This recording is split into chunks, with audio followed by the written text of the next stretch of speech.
Swinging from the end of the hangman's rope. Humming like hell, the thieves go through.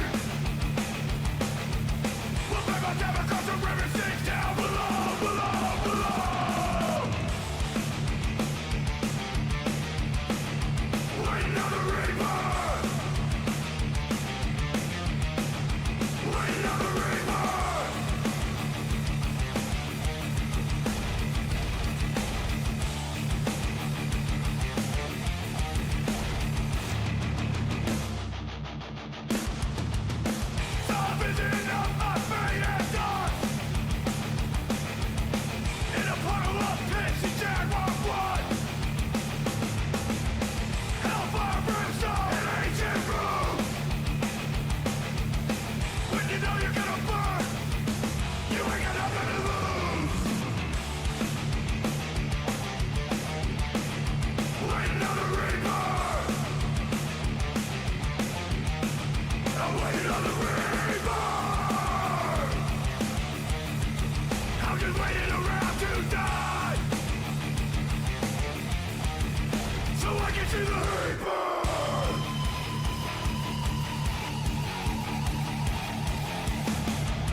Thanksgiving out of the back room of family built on abuse. Life is bright.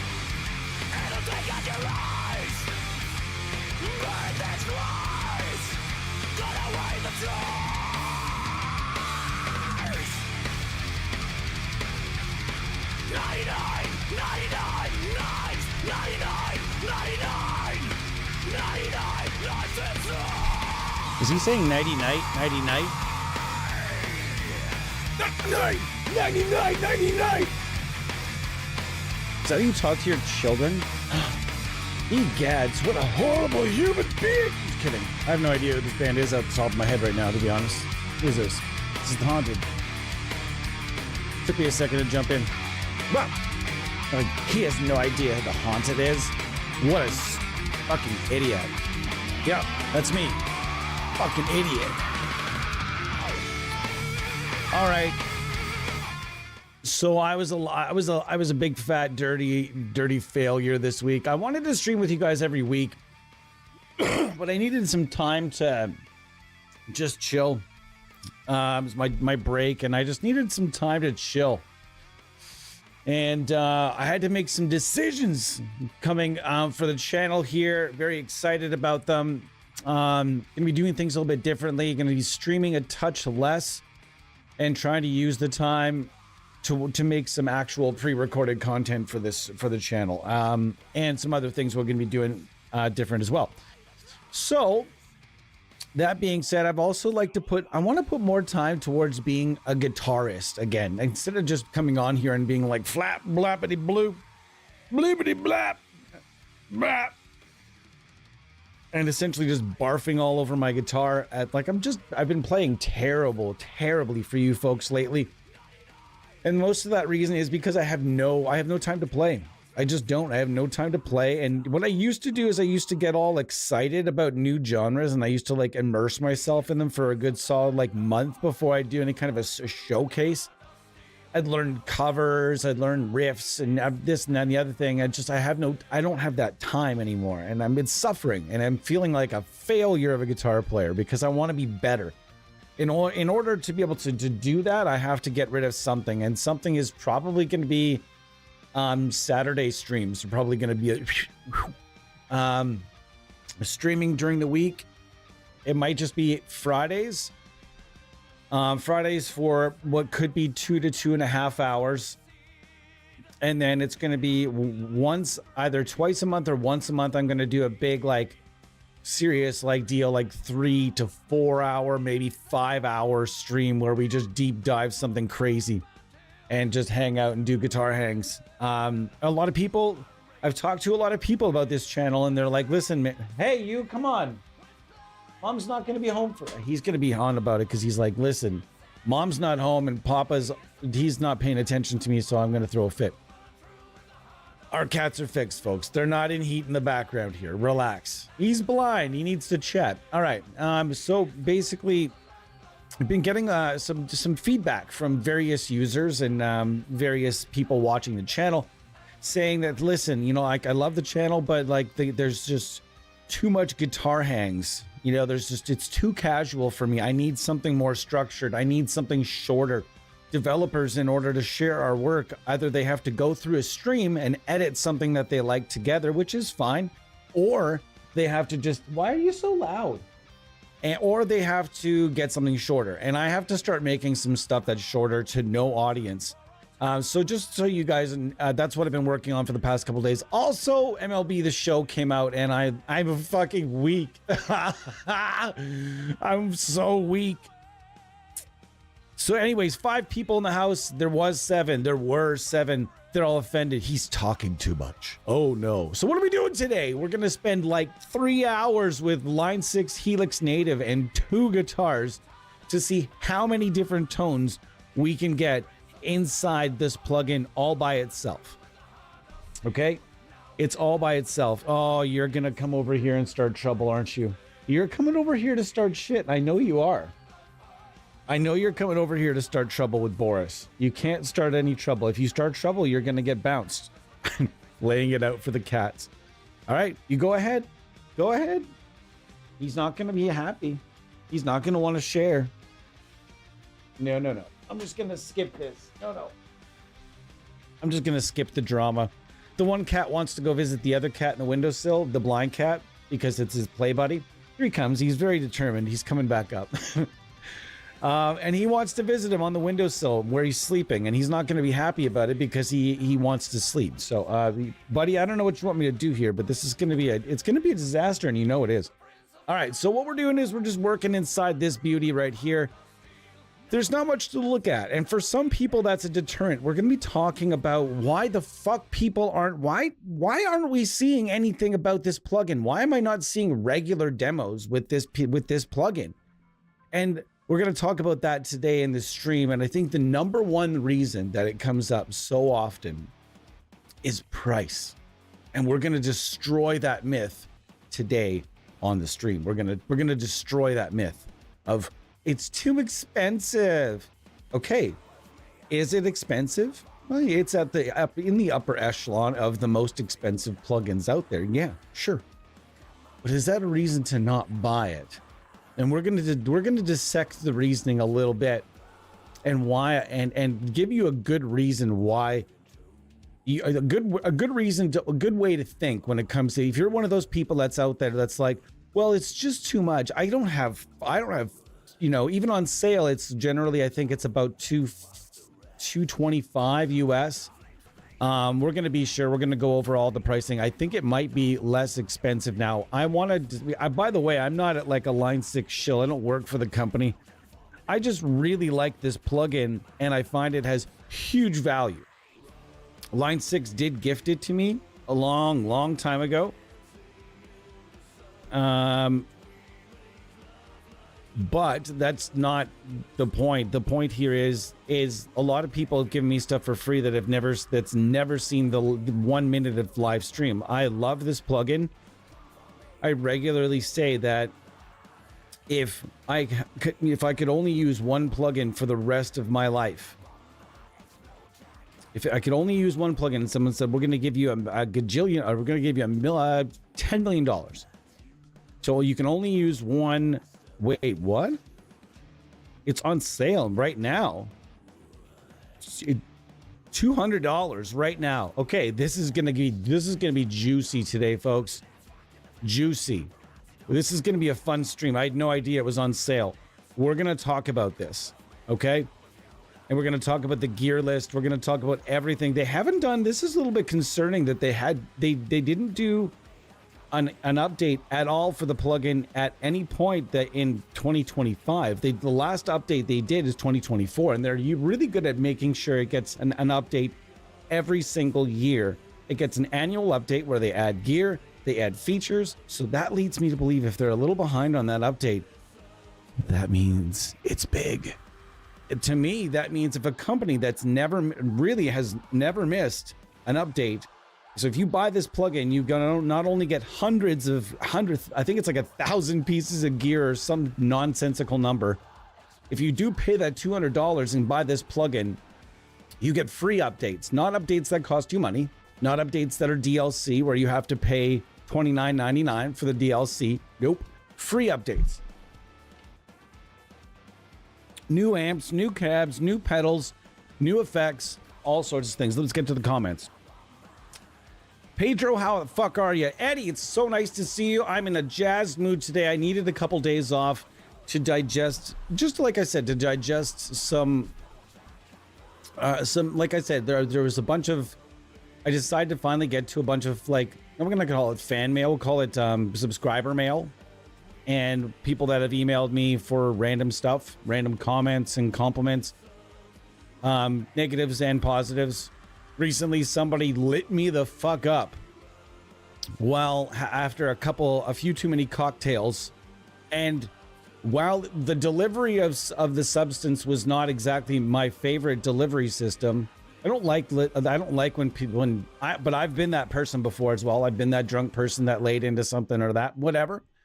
Point being is, this person had some good stuff to say, some really great stuff to say that really actually kind of came to, you know, right to heart a little bit. So we're going to get into some tones now. What's the basic starter tone we have going right now? Here, hold on.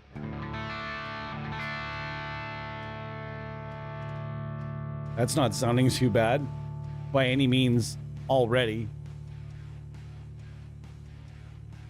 Okay, I don't even know what I've got going. So one of the things that you can do in here is you can use their IR loader inside the plugin. The cool thing about that is you can load the IR loader full of your own selection that's kind of readily available in the column right here. As you can see, I've loaded it all full of my very favorite high R's. So I'm gonna go to there's tons. I put a whole bunch of stuff from like old and new stuff from ML Sound Lab, Dr. Bonker's Sound Lab, Lancaster Audio, aka the Rosen Digital stuff that came out a long time ago. Some of the stuff is rebranded, but it still rips. Some of that is in here. I mentioned ML Sound Lab, York Audio, and more Dr. Bonkers. So I'm gonna go with, off the top, I'm gonna go with a Dr. Bonkers file. Where is it? There it is. So it's a 2x15 Sun cabinet. And which amp do we have going right now? We have a double. There's not much to look at here, folks, but if you'd like something to look at, I can do that. There's these little tiny thumbnails if you'd like to look at it. And that's the other thing that people tell me. Well, I don't really like the look of it. Why? Because there's not the shiny amp that to pretend that you can go, you know, it's not that big a deal. When you think about how many components you get out of this plugin, it's ridiculous. Okay, so now maybe if there's somebody that wants to do some on-the-fly math for me today, whether it's in some shape or form, if you don't mind doing some simple math for me, that's terrific. All right, so we've got some sort of Fender. I think it's a Fullerton. No, the US is generally Fender stuff. Okay, Fullerton. I think I was thinking Axe Effects there. So, as you can see on the side, these are all the amps that are available. There's a high watt in the top, then the whole shitload of Fenders. Then it comes down to like a divided by 13. You have a Dr. Z, a Trainwreck, a Roland. Not a clue what the Grammatico is, but we're going to go find the gear list right now so we can make sure we have it on tap. On Tiggity Tap. Line 6. Helix gear list. Helix models. Wonderful. Thank you. Thank you. I like this new way they have it done. I'm so used to the old way they had it done up. This is definitely changed. Okay, here we have it. We have in order. Sick. So you can just go over to line6.com/helix-models, and it'll show you all the different models. The Grammatico, is actually a licensed thing. It's the Grammatico GSG100. I have no idea what that amp is. And then the search begins. You know what I mean? Grammatico amps. I don't know what they are. Let's look. Are they blue like that? Oh my god. Are they really? Oh, it is too. How sick is that thing? Oh, look at this thing.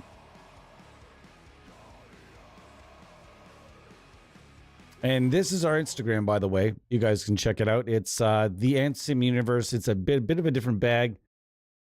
Oh. Okay, so a big thank you to the Yamaha Group for purchasing a GSG 100 amplifier to be modeled in their Line 6 Helix for all users to enjoy. This amp was a labor of love. It is 5 years in development, designed to capture some of my favorite recorded tones. It's a complex and labor-intensive build. I'm pleased to... These are the little things. This is a deep dive. We're doing a deep dive. This is the kind of shit you get in a deep dive. I'm pleased to... It's a complex and labor-intensive build. I'm pleased that through the digital medium, it can be shared with a much wider audience. Kudos to the Line 6 engineering team for capturing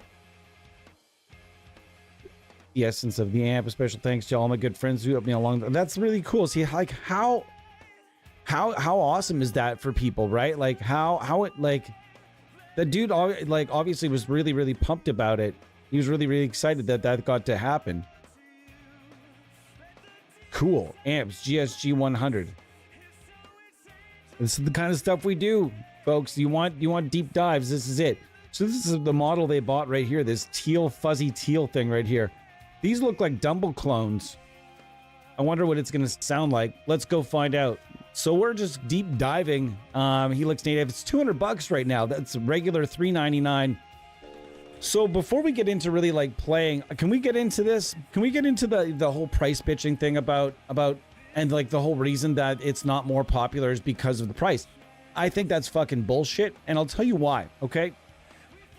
Because if you open up, let's take any suite. You guys, somebody in the chat and just name me a random premium suite, just so I'm not playing favorites or biased or just, you know, like I pre-rehearsed this whole thing. It's been something we've talked about a lot, but just name me a high, like not a high price, but something that's in the upper price bracket, like your 129s or your 139s or something like that. Somebody, first one. I will take the first one. Ronnie Webster, what's going on? Eddie, it's so nice to see you. Eddie's been working, guys. Can we give a like? I'm not just a high five for everybody in this chat right now that works really fucking hard. Eddie's working so hard lately, and man, like sometimes when people are doing nothing but fucking working to survive, you start to wonder what the fuck am I doing?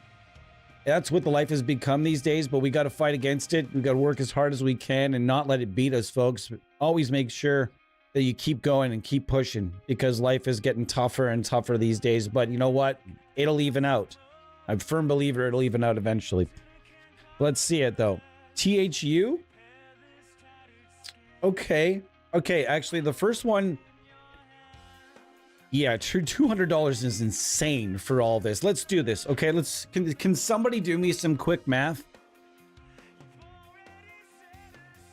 All right, if someone can do me some quick math, that'd be amazing. Okay, so let's talk about, let's say any archetype. Let's take like the best archetype that's most fully loaded.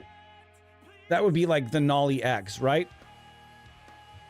How much is Nolly X right now?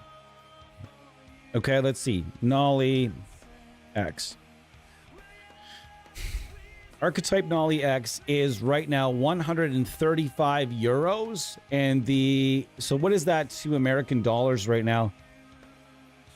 135 euros to US dollars. $154.85.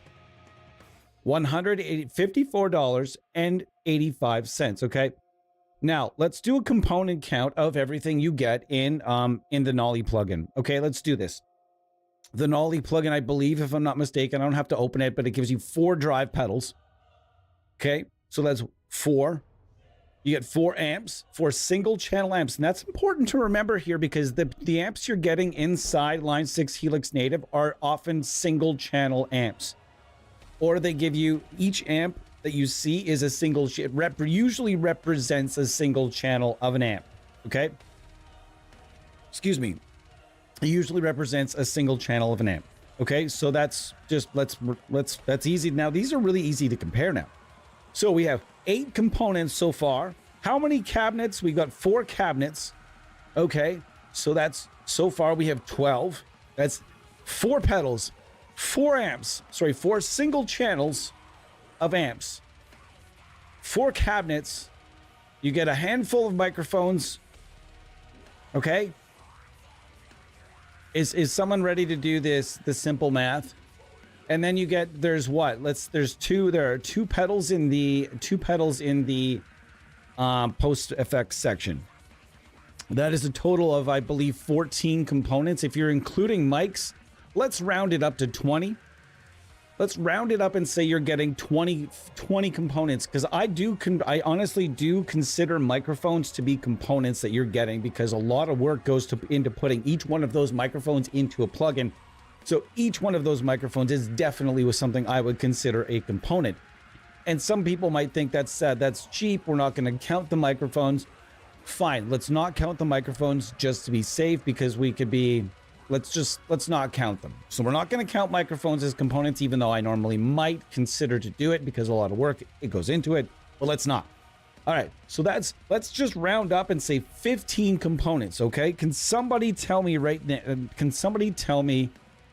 20 components divided by $154? Actually, fuck it. I've got a calculator right in front of me. Right in front of me. And I could I do this in my head with a little bit of elbow grease? Probably. Let's round it up to 155 because the 85 cents divided by 15 components. That is a component price, an average component price of about $10.30. Okay? Now, let's blow this up further. Okay, let's go to what is the total component count for Helix Native. So you get 60 plus amplifiers, 30 plus cabinets, 100 plus effects, and it keeps going. So in all, we're probably looking at roughly, with all the pluses, we're probably looking at 200 components. That is, and I don't need to do this, I don't need to do a lot of math to figure this out. That's $1 per component. Now, let's bake this down a little bit more. What if we're not talking about a simple, what if we're talking something more like a Nembrini audio plugin where it's $129 for like a fully modified amplifier, or maybe one of the licensed plugins from like Neural DSP and Fortin or something like that, where it's just one amp and one cabinet. You get one amp, one cabinet. Although sometimes the speakers are changed, one could argue that's two cabinets. That's 3 components. Out front, you get the obligatory 3 pedals. You get the gate. So that's 1, 2, 3, 4, 5, 6, 7, 8 components. And that is going to be also, we're going to be roughly the same price. So let's go and say, let's say 8 components divided. Oops.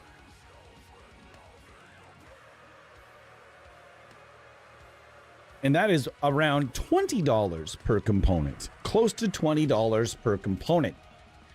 In Line 6 Helix Native, you get, it's $1 per component. If you're paying $200, it's $1 per component. I'm just going to be honest. That's fucking nuts. Some might argue, well, all these bigger companies that are charging these $129, these companies are surely way bigger. They're way more known than Line 6. That's something I actually fucking heard in a response once. Someone said that certain company, I'm not going to name drop companies because it'll sound like I'm picking on them, but a certain company, no, that company's, they are up here. They're the biggest.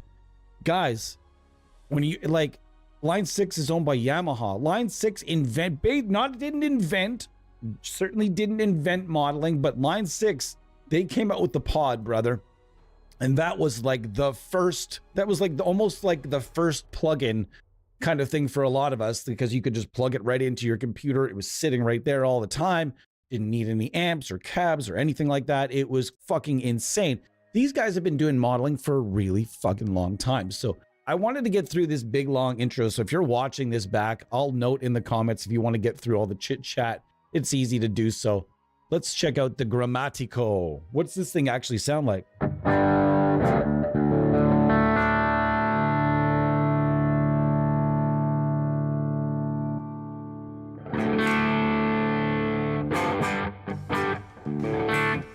So I've got a really simple chain going. You can get crazy with these chains. You can get into these stereo chains and all kinds of things that are happening. We're just going to keep it pretty cool today. As you notice, I've got the volume up here. I've got, if I would like, I can add something here. You'll notice there's pedal graphics. These are just the compressors that are available. Just the compressors available there. If I want, I can make this whatever I want. We can stack overdrives, but I've kind of just set it up so with these blocks as my starter preset. Now I can go into distortion. In this case, these are all my gain pedals. If you notice, there is a Minotaur, there's the Timmy boost. If you want, you can go here and the gear models we mentioned and go into distortion models and Kinky Boost, the exotic EP booster. And then it goes down the line. Dallas Rangemaster. We could build Tony chains today if we want to, because we got the Dallas Rangemaster in there. These are just the drive pedals that are available here. I want to point out. And if you're thinking about, or if you own any of the Metallurgy plugins that we're going to be demoing again tomorrow, maybe sometime tomorrow, I'm going to give Line 6 a fair shake here. But why? Because I don't think, even though they're so big, I'm not going to say that the company has lost touch with marketing to a certain demographic, but I really truthfully believe that this company could flex out if they decided to just start flexing and doing what they do. They could be a major player in this whole thing. But for some reason, we're not talking about Line 6 Helix Native when we talk about like the best plugins out there. And it's crazy. Go ahead and look up all the lists out there. Don't Google the best amp sims though, because those lists, a lot of them, those are paid spots. All right, so you've got two options. In this case, we're working with IRs, but we could also do our due diligence and just work with the cabinets that they have intended us to work with. So we are going to work with, in this case, the Grammatico. There's a 112. Is there a Grammatico? Is there a bigger one? Is there a bigger one? These are all the cabinets, by the way. There's a ton of them, and bass gear. So much bass gear, and the bass gear's good too. And what would you say if I told you that the largest assortment of great sounding Doom gear is right inside this plugin?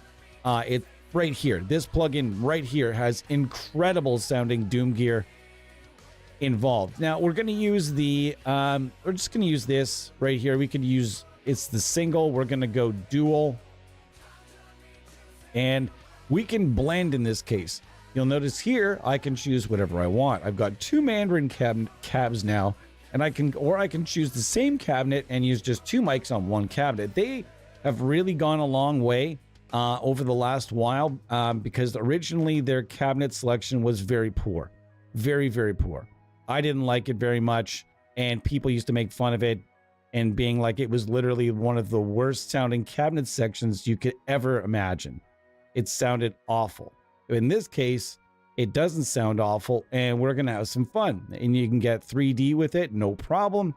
And we're going to have a good time with this one right here.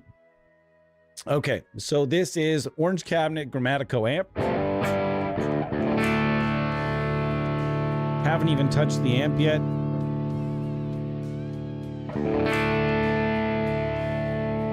It's very dark.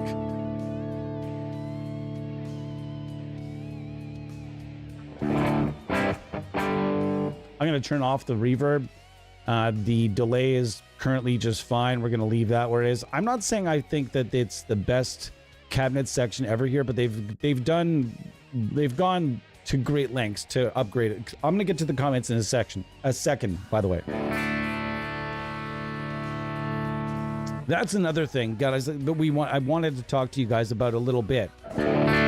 It's incredibly difficult for me to do live streams, and sometimes because there are two types of people. There are people that there are people that just want me to shut the fuck up and play, and there are people that really want the camaraderie. They just want to chit chat. They like the conversations we have. They like everything we're doing. But then it gets tricky as well because I can't if I miss somebody, 2 or 3 of somebody's comments, and I don't acknowledge or engage with something they've said in the chat, immediately that person is feeling left out. So again, if somebody ever feels left out in like our chat, by all means, it's not an intention. It's just if I've missed something you said and it was and my answer actually means something to you and it wasn't just in passing, please do email me at theampsimuniverse@gmail.com. Email me your question and I will get back to you. Not necessarily, won't be necessarily the most timely manner. It might take me a few days, but I will get back to you and we can have that chat if it's something you genuinely want to talk about.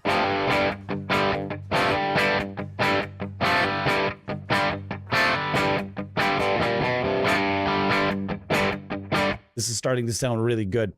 This is looking to me like a Dumble clone. I'm seeing here jazz rock switch. Jazz and rock switch. Wonder what that is. Wow, that's sounding delicious. What are you guys thinking? This is a Grammaticodes GSG along with a 412 and it's a 412 Mandarin EM cab and a 212 Mandarin 30 cab.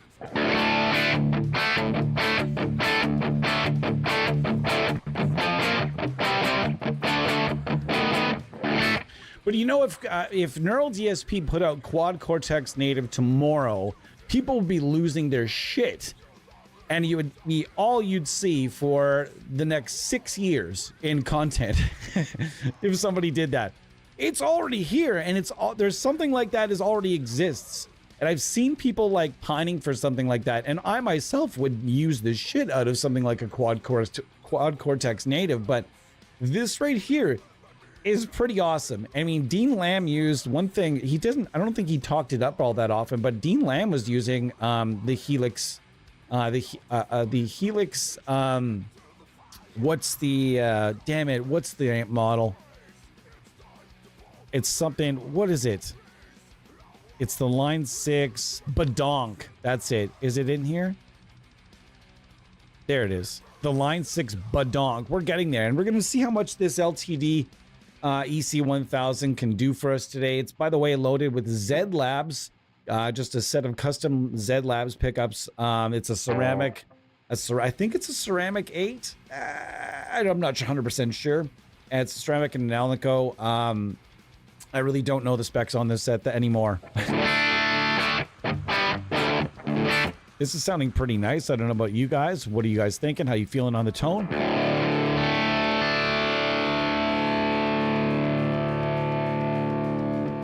The cool thing is you also get access to if you're not familiar, if you say you've never played a live show in your life, or maybe you haven't gone to a lot of live concerts in your lifetime. Maybe you're not a guitar gearhead and you haven't watched 7 million rig rundowns in your lifetime. If you haven't, by the way, type in rig rundown up here, start getting the gas like the rest of us.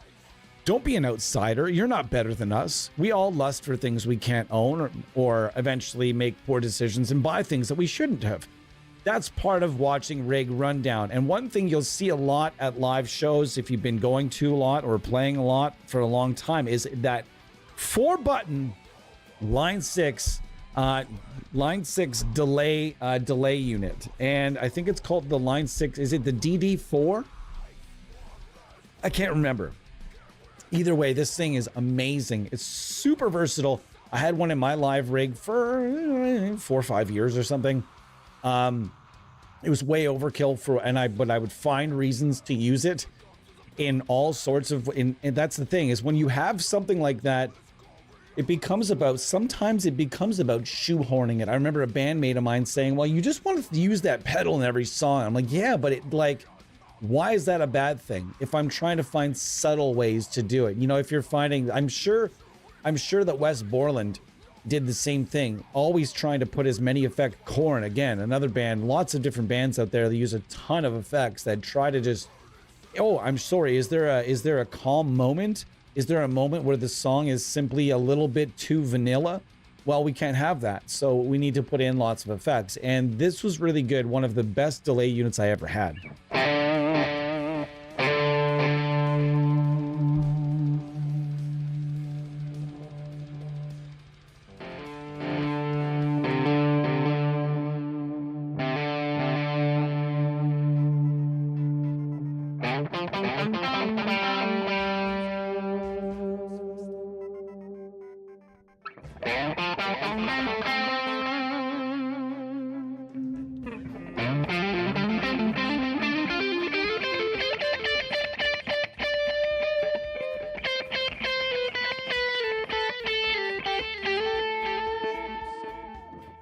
That sounds pretty nice. What do you guys think?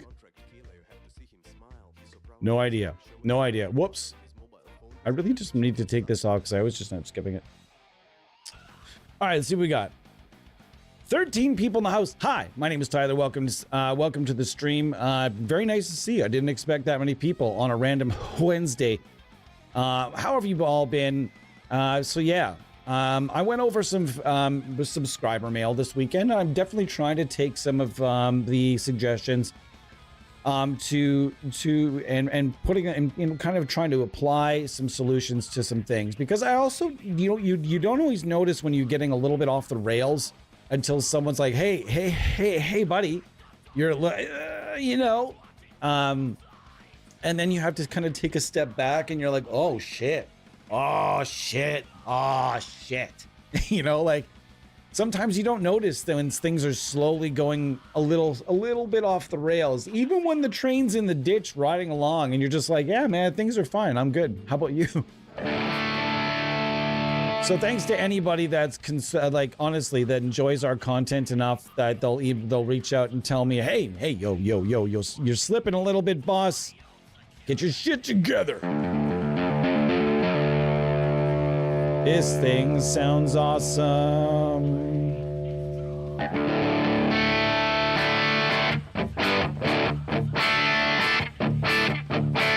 Wow. Sounds so good. $11 per component without mics, 7.7 including mics. Hey, Ton. Guys, yesterday got a free overdrive pedal from Atlas DSP. I don't know when the free period is going. Yeah, I saw that. It's the DI Ken or D Ken or something like that. There's like a couple of them. All their pedals have fucked up names, but they're all really cool. If you're into modern metal and chonkity chonks and chonkity badonks, you're gonna need to get your hands. Make sure you get your hands on all the stuff from Atlas DSP. That's something I'm going to be using this week for sure. I think I'm going to pull out the 7-string and the baritone. Probably, I think we'll do it tomorrow. Maybe we'll do it tomorrow or the day after. At some point, we're going to really give it a good go, because the people are pretty stoked on it. And when people are stoked on it, I'll get stoked on it. You know what I mean?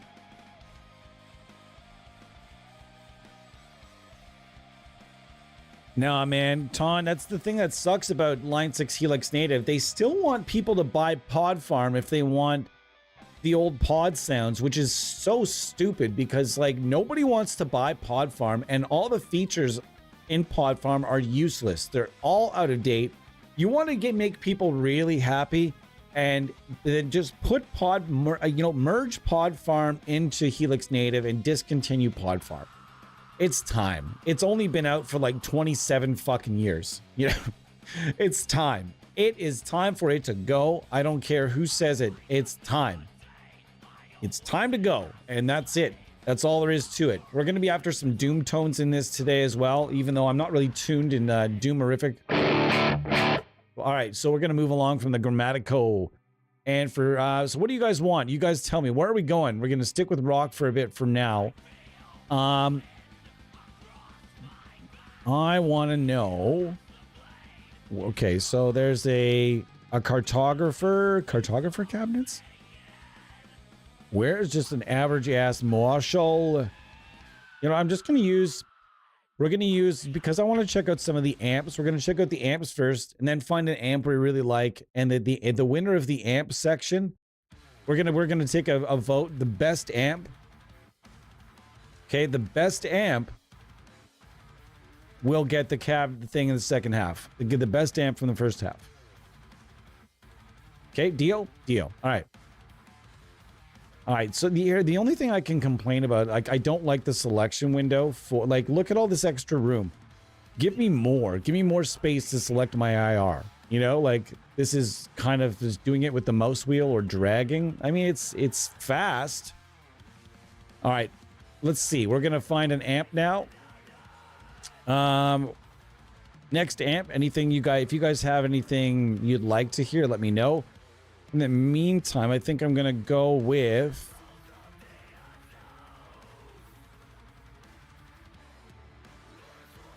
trying to decide. There's just so much in here. I have Messas, Mark series names, this, that, the other. Pod farms should just be converted into an add-on pack. Yeah, not an add-on pack. They don't do that there. But if they want to make money, yeah, sure, that would be amazing. But don't make it $100. Make it like fucking $39.99 or some shit, you know? And I can tell you right now, there is somebody out there at this exact second that is modeling the Line 6 pod. I think there's probably 2 or 3 companies right now modeling the original the kidney bean.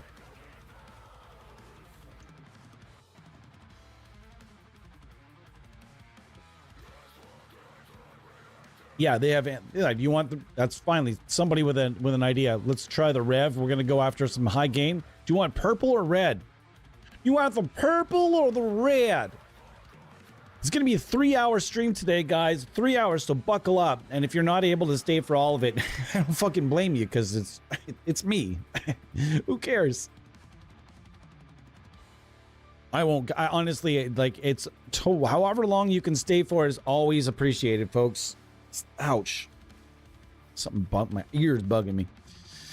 Let's go after this 2204 mod first. Can I go after this 2204 mod version first, and we'll just get like a nice, like something sort of sizzling? Yeah, can I do this first? You mind? Oh, it is on. Shit, that whole time damn, the grammatic code didn't get the proper treatment. There's a yes, sorry. There's a plumes in here. Mode 3.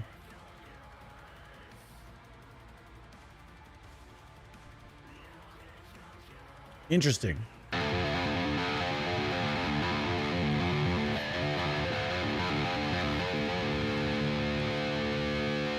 So let me use this first, and then we're gonna get something sick.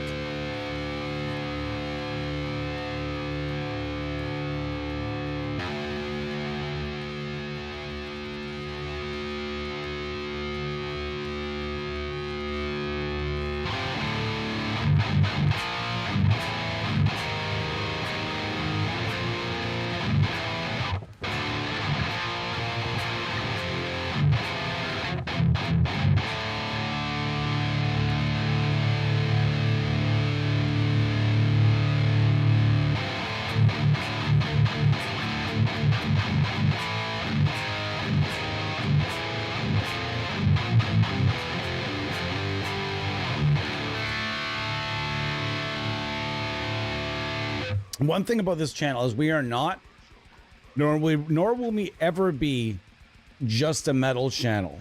I want to keep that very, very clear. And I think I've made that clear, about as clear as crystal. But for those of you that base it maybe on guitar, on the actual skill of the matter, I kind of base it on being able to dial in the tones for those genres. And this channel is never going to be, however, never ever going to be about watching me play guitar good. You know what I mean? It's never going to be. It's going to be about me doing the best I can, hold on for dear life, and squeak out the basics of genres maybe that I'm not too comfortable with, just to get the tones out there. That's what's important to me, are the tones. But that being said, if I'm out here actually flexing, like trying to play a genre, I need to do more. I need to do more work. I need to do more work in that respect. So, all right, so we're going to go to a different cabinet now. We're going to go to here's the thing. There's so many different sounds we can get. We're going to go to the the ML Sound Lab Mega OS.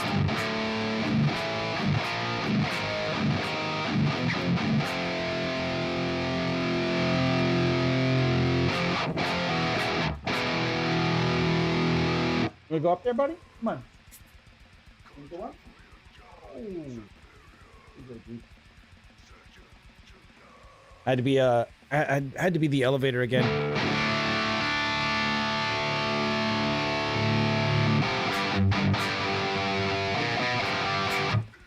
And Marshall threw a mess up. How dare he? We're just playing around, folks. We're just playing around, just having some fun with impulse responses and Helix Native right now.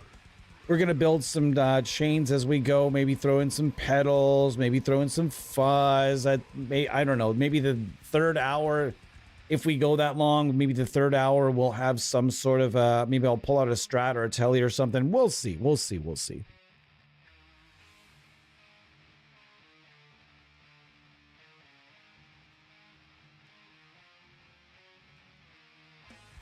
The Sun amps? Yeah, I'll definitely go over those for sure.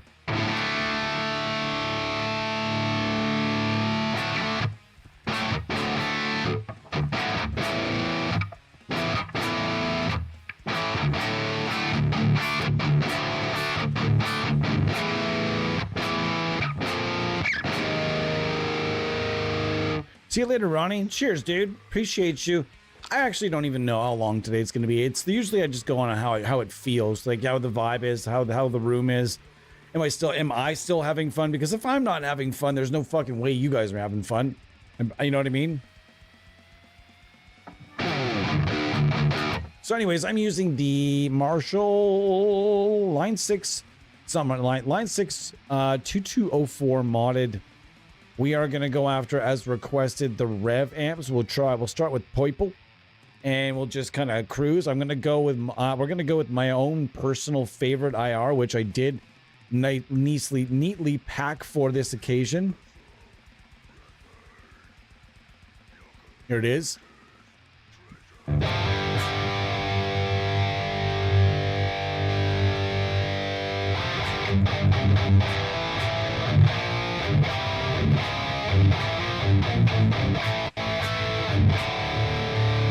I do think something is coming, though. I think something is coming.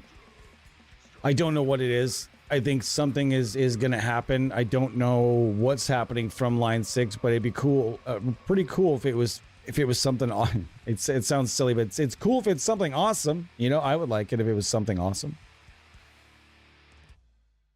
Who knows what it could be? If you have an idea of what it could be coming, let me know. It might be just like some more gear.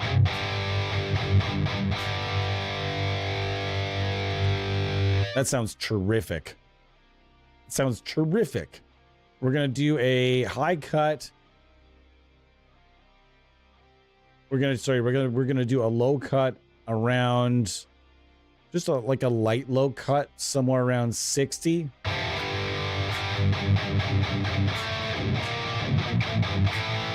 And I don't consider that to be processing for you guys because it's right inside the plugin. It's if I was to be like, oh, just let me fire up, you know, a whole bunch of my own processing plugins to make this plugin sound good. In my opinion, if you have to use other plugins to get a certain plugin sounding the way you want it or get it sounding good, you don't want that plugin. You're fighting a losing battle.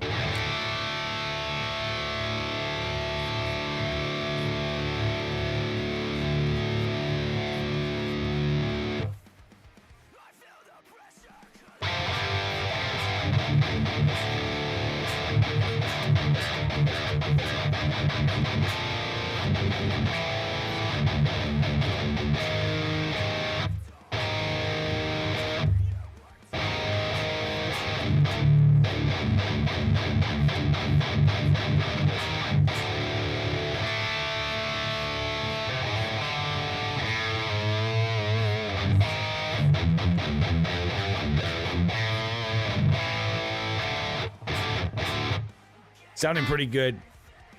Marshall through a mesa. Hello, Mr. Dino Cazares. That's a lot of dudes went that route. A lot of people have gone the route of, I want my, oh, what do you mean if I take my amp and put it through this Mesa 412 cabinet you speak of? It'll sound heavier? Instantly, yes. Instantly heavier. Every time.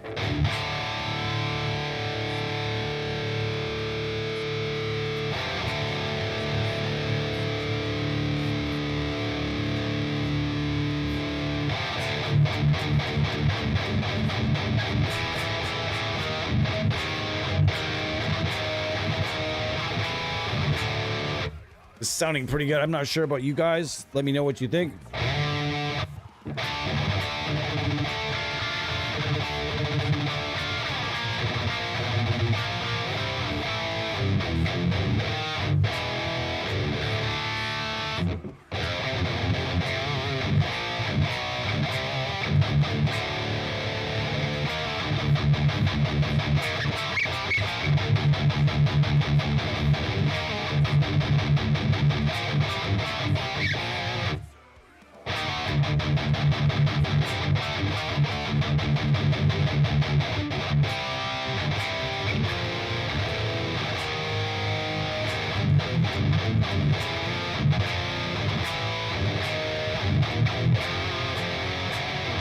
Hey, 12 people in the house. If you're in the chat, throw it at me, folks. Throw it at me. If you have, say hello. Jump in. Let us know what you're on about here. We're curious. I'm always curious as to why this happens. It happens so often, and I've yet to figure out why it does what it do. It blacks out certain things, and I don't know why it blacks out certain things. I'm logged in to my account. I don't understand why certain things are blocked out. Like, why are those two channels blocked out? Why does that happen? What if I go from amp to wah to amp again? No, it's still not there. What if I close the plugin and reopen it? And it's always the same things too. It's always the same components that black out. It's weird. It's always the Invictus. Just means I don't use the Invictus. Wah! All right, we've got the bright. We've got 3 different modes for the Sun amp. I think it's the Sun Model T. We're gonna go after something fuzzy for shits and giggles. And it's just going to be, watch how easy this is going to be, all right? We were just chugging. Watch how easy this is going to be. One flick of one IR. One flick to... Ooh. We're in the distortion pedals. Where is the... Here you are. Okay. Keep in mind, I don't have the right tuning, and I know I don't, but that is what it is, and that's shit happens. Okay, here we go.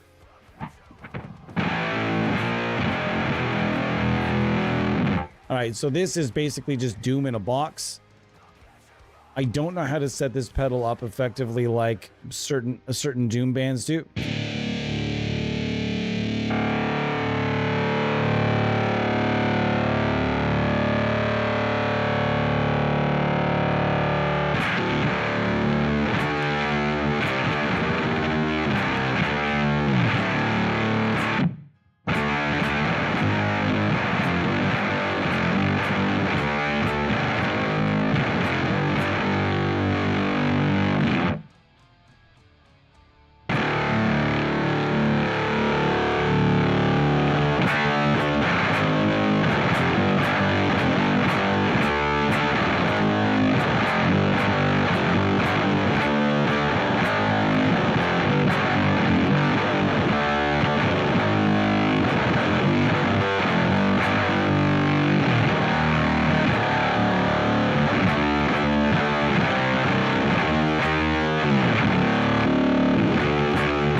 That is the only hyperfuzz anywhere in any plugin, anywhere in any plugin ever. There is no other hyperfuzz, not one, anywhere.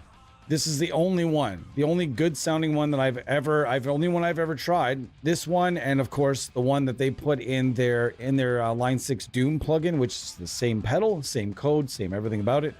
Looks the same even if you look at it, but they made it green. Why'd you make it green? Why did, out of all things, why make it green? I never understood the decision to make it green.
Nice.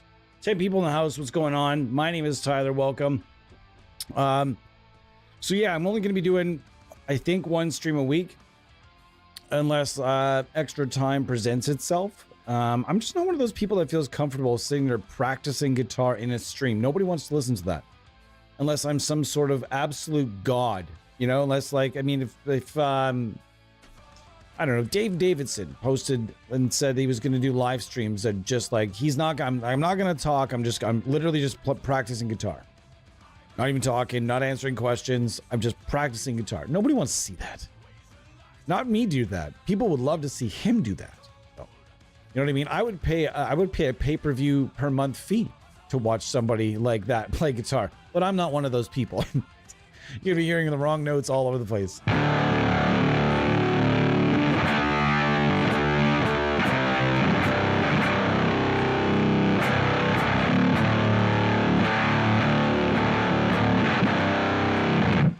So this is the Sun, and it sounds really good with this fuzz, but there's also, don't forget, there's a ton of other fuzz here. We have the ballistic fuzz.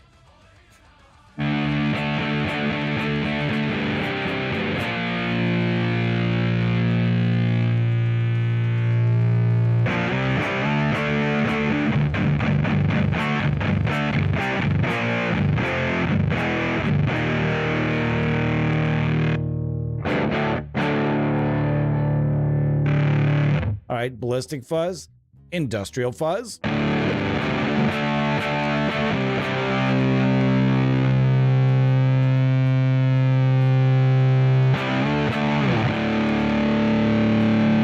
So these are based on, as I'm seeing here in front of me, you have,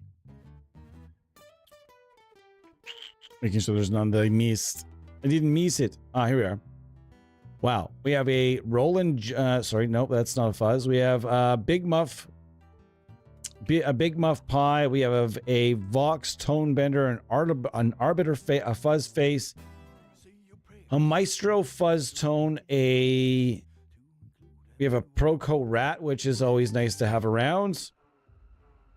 We have the original Line 6 Bit Crusher. We have a Thrifter Fuzz, also a Line 6 original.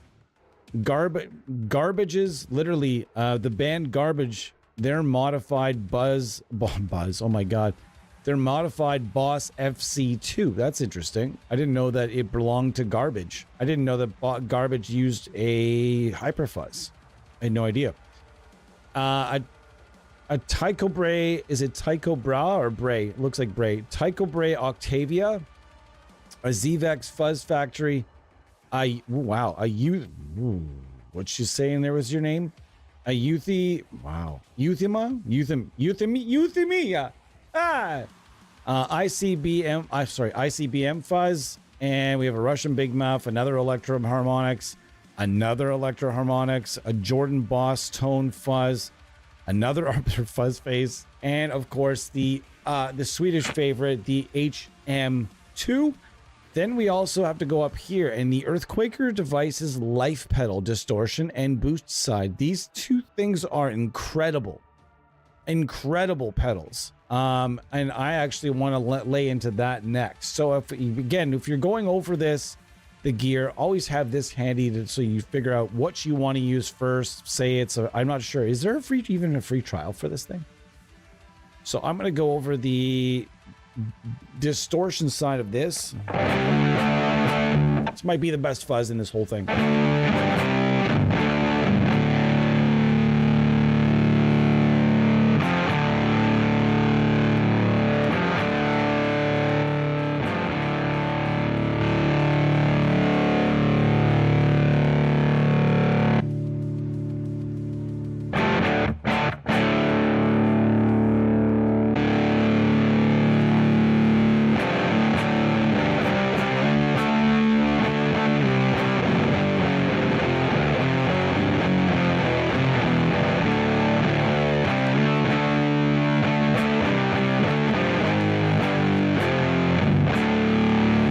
Cool. Let's go to the IR section.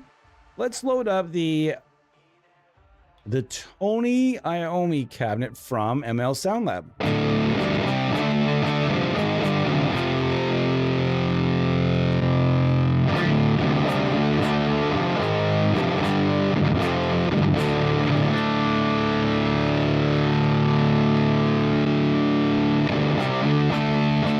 This which is a Laney, like an old Laney LA cab. Ah! What's going on, folks? Do jump in if you're there. Don't make it lonely for me. I'm just kidding. We're just here. We're hanging out. We're having fun. We're just going to be building some tones today for maybe 2 hours, maybe longer. Depends how much fun we have today.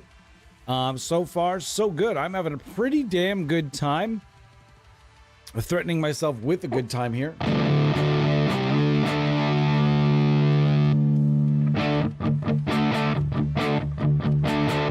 So now when I'm dialing in a fuzz tone, this is roughly what I want it to be like. I want it a little bit of bite, and I want it to live just above edge of breakup. This is just a little more distorted than that, but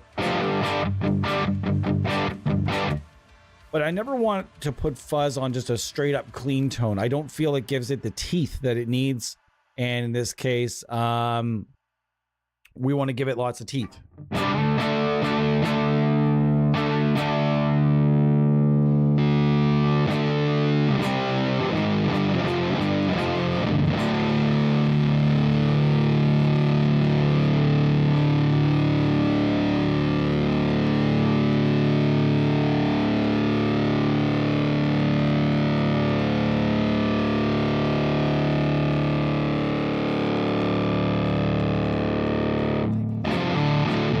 Sounding pretty good. And so again, this is just me going over a number of different IRs that I recently just loaded in here. I've got the 70s Giant pack from MML Sound Lab. I've also got the Mega OS, the RX Damon, the RX Mix 77, and then from a number of other companies, I also have this Laney Super Grip. Let's try them side by side here.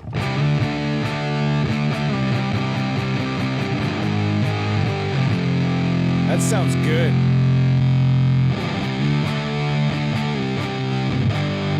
That's the Lancaster Audio.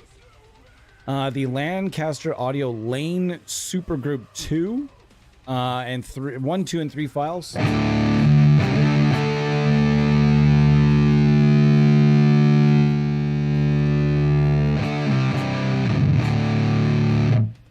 gotta turn the low down, or it's just like clipping it all over the place. That would bring that low end, that low cut up again.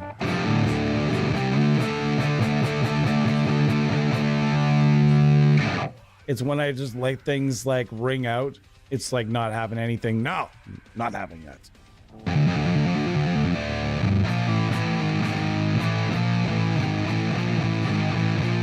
So this is the Earthquaker Devices Life pedal or something to that effect. Going through this amp, which is the Sun. There are 3 different channels of the Model T. There's the NERM, the Burt, and the Jump. They call it the Moon. The Moon. How does that band say their name, by the way? Did they just say it's Sun, or do they actually like have people say like Sun?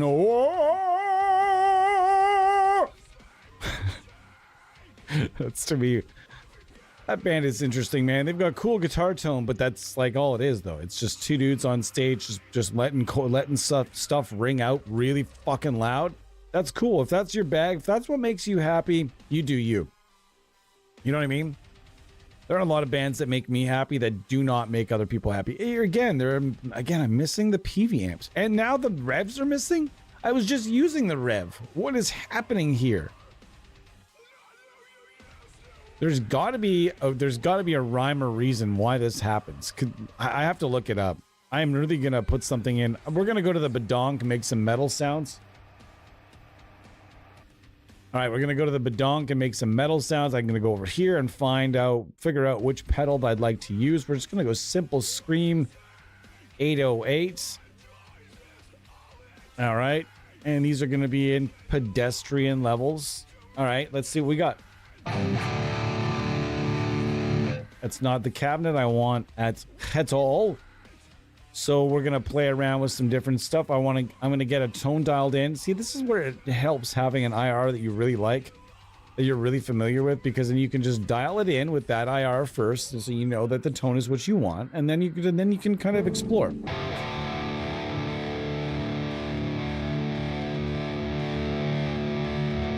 All right, let's see what we have here.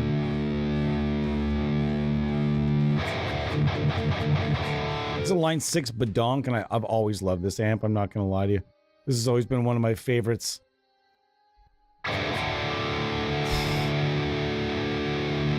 And that's why, because it's awesome.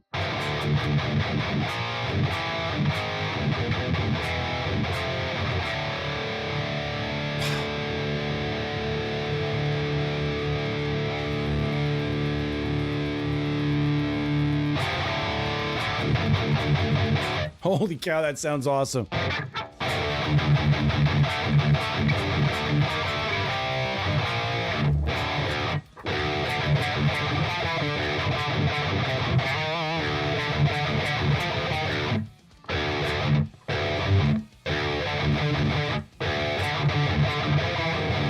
Weird.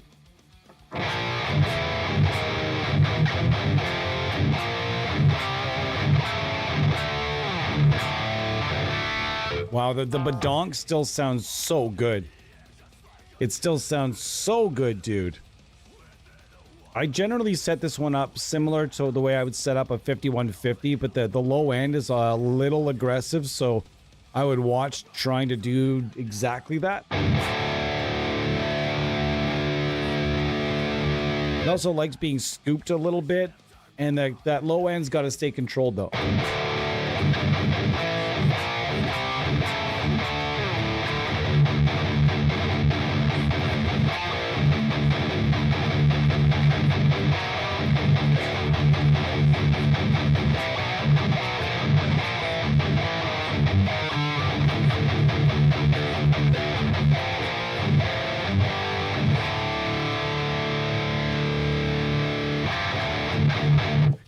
As you turn the gain up, the amp gets a little bit less articulate. Hear how much teeth it's got there, and then I turn the gain up to just even 7 from 6, and listen. It gets a little bit it gets a more chewy, and I want to bring that actually back to about 5. Especially if I'm loosely considering like a quad track. If I'm quad tracking with this, I'm going to bring it back to like 3, to be honest with you. Maybe 4. There you go. That's going to be my magic zone.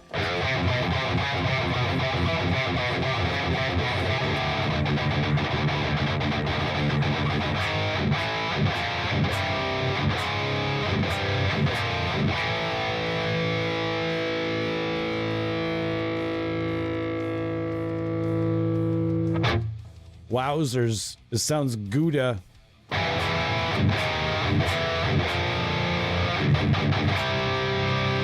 This doesn't have to be chugs either. This could just be like your average, so you're an average hard rock guitar player, fine.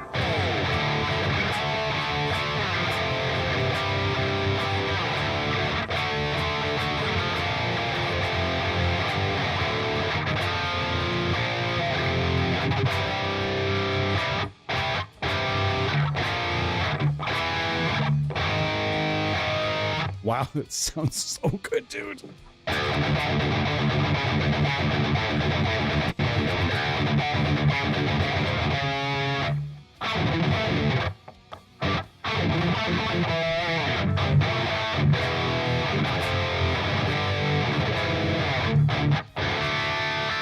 Jeebus. Good Lord. 11 people in the house. Let's stoke up the fires a little bit, folks. Let's stoke up these fires. Let's talk about the fires. How's it going, everybody? How's your random ass Wednesday? I'm on my March break right now and trying to be a little bit more productive than just parking my ass in front of a video game like I did yesterday for about 12 hours. Longer than 12 hours, actually. Yep, I'm on my break right currently, and I put I just got MLB this show and put a lot of time into that game yesterday, folks. Dangerous amount of time into that game. Although today I decided, nah, not today. Not up in here. No, I'm just going to get some things done, and then I'm going to do that.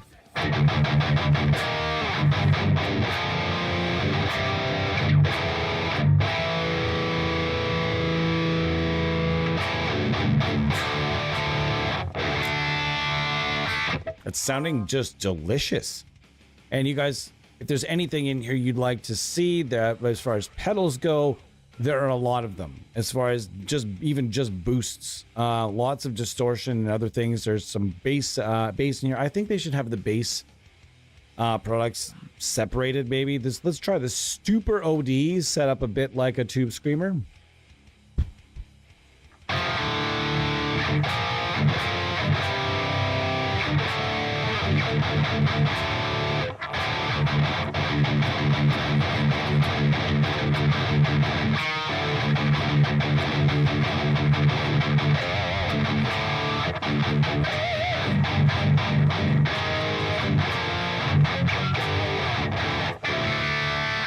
So line 6 Badonk, I would have to go in my top 5 Helix amps.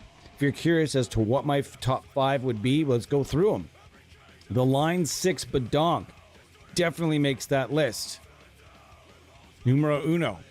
Number 2, I would say the Rev Gen Red and the Rev Gen Purple both make the list. Interesting that now the fuck's sakes. Now look, all the PVs are back. They're right there. Let's try them before they go away. Also, I really like the Archetype. I'm gonna have to pick more than 5 guys. Like, there's just so many. I can't nail it down. There's 60 plus in here. They all do really, really great things for different styles of music, which is the design. You cannot. I don't care what kind of guitar player you are. If anyone ever tells you, I couldn't get a good tone out of, I liked out of Line 6 Helix Native, they weren't trying hard enough, or they had no idea what they were doing, because there's a good tone for any style in here. I don't care what your favorite style is, whether it's Stevie Ray Vaughan or Jimi Hendrix, or old school kind of bluesy stuff, or maybe it's Chuck Berry. Who knows? It doesn't matter. Right up to Archspire. Whatever your bag is, Line 6 Helix Native has a chain you can put together. And you don't always have to do that. They've also got presets galore. Look at all these presets, and more presets. So many presets. And the presets will, not only are the presets just gonna give you a good idea of where, of what the plugin can do, but it also gives you a good idea of how to build a good solid signal chain. And you'll notice here, I have no idea where I got these, but I got them from somewhere, and I put the presets in here, and now I have no idea.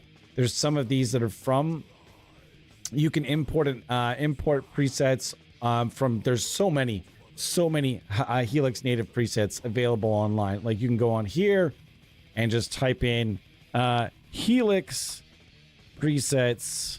Helix presets sale. Of course, Chop Tones has got them. Yo! Not a bad price. Not a terrible price. $25 for Line 6 Helix patches. Do they come with the IRs that are needed, though?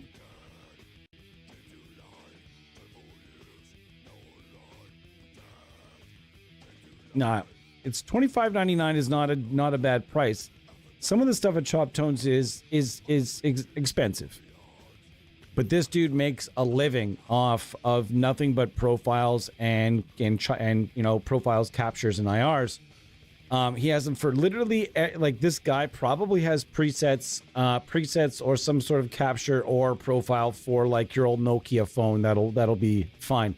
Literally, the guy has presets for everything. He's got a preset for it. So check out Chop Tones. And it's funny because I'm telling you to go check out Chop Tones, but I really don't like that guy very much. So it really doesn't. There's another comment I got, is that we're only nice to the companies, to the people that we're friends with, and that's so far off the case. I'm actually using IRs right now. Right now? No, not this exact second. I have IRs loaded up in here from 2 companies that don't really particularly get along with that well. It's all about what sounds good. I don't necessarily give a shit who makes it.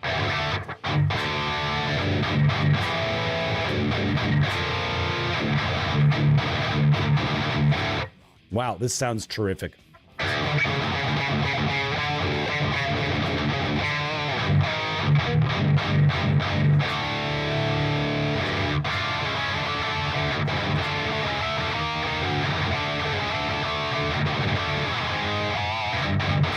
That sounds terrific. Not sure what you guys are, how you guys are feeling about it, but if there's a particular amp in here you'd like to hear, let me know. Throw it at me. We're gonna try something a little bit more. Let's go after some Marshall. Let's go after some old sounding Marshall, and to do that, I'm gonna go in here. I'm just gonna roll this over to the. I have all kinds of different IRs here. Okay, let's get this amp.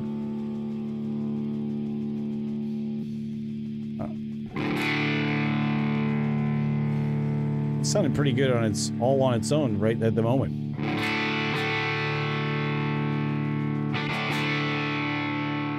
Why is it lacking that bite? There's a bite that it's lacking.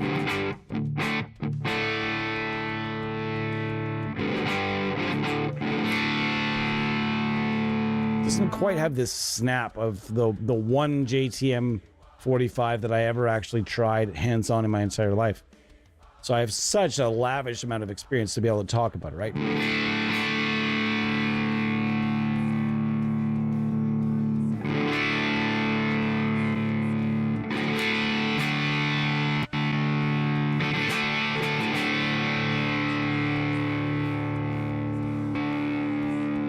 Now for, what do we got here? It's an old, what do we got?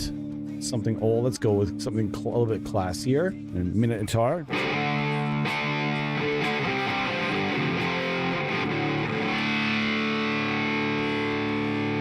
Minotaur, taste the beast.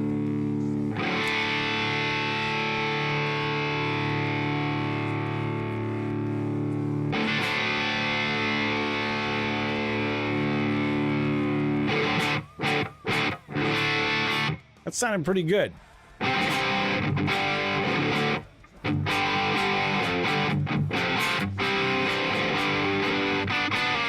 Oops. That was a train wreck of a riff there.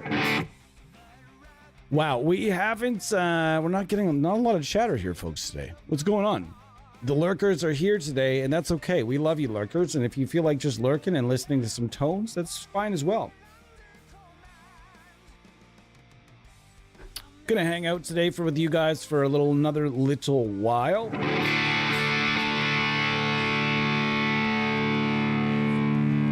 All right, folks, I'm going to take a very quick break, and then I'm going to come back for probably about another, maybe 90 minutes, maybe 80 minutes, maybe 60 minutes. I have no idea.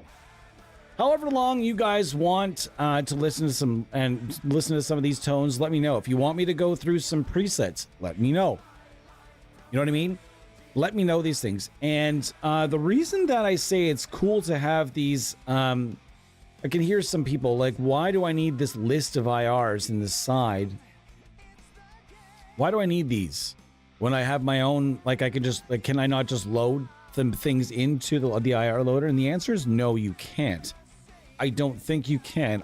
The only way to load it is in through this library here. But the reason that's cool is because you can actually make presets right inside Helix using your favorite IRs.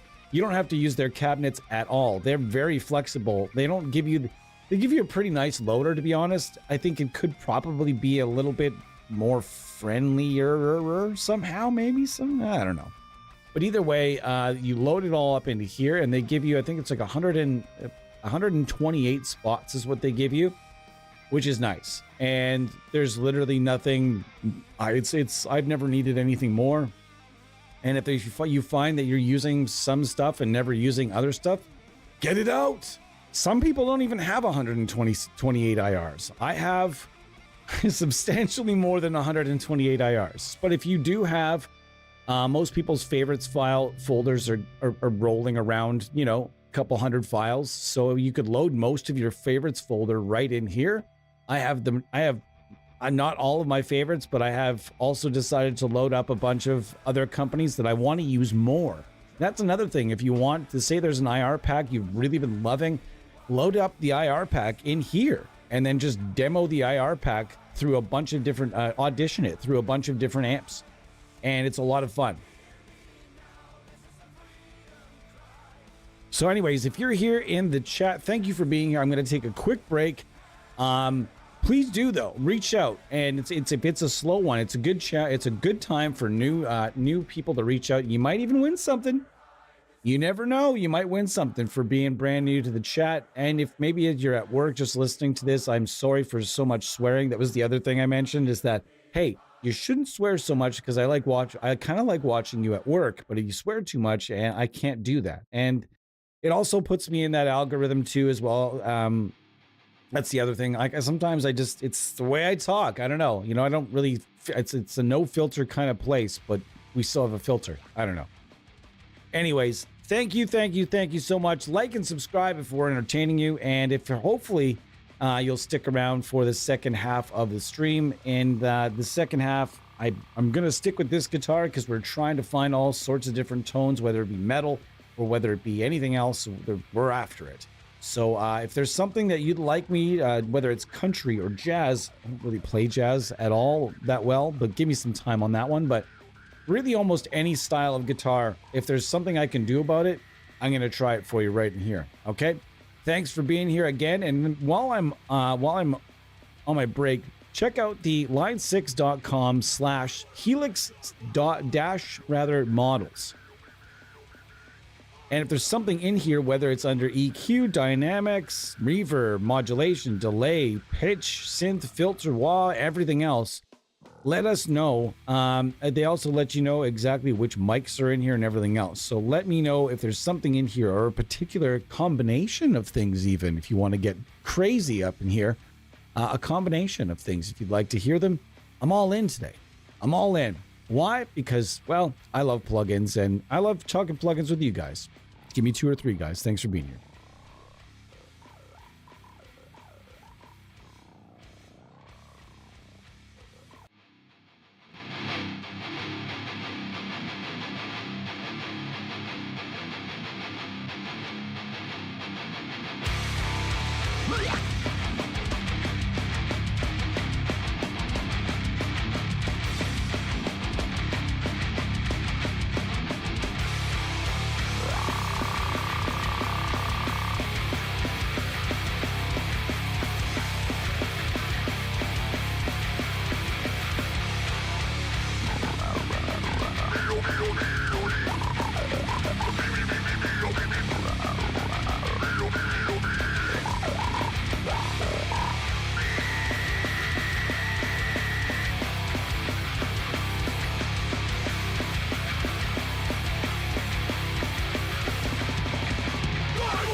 Yeah.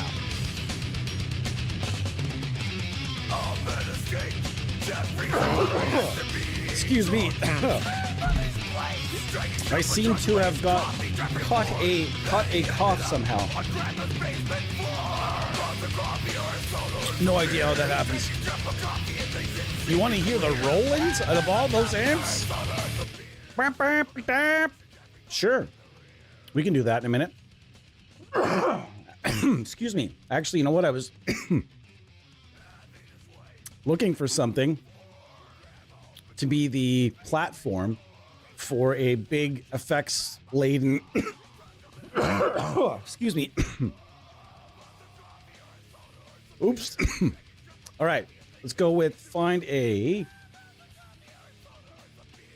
and this guy makes me laugh. Sorry for all the coughing. I'm blasting anyone's ears out. Okay, I'm looking for, where is it?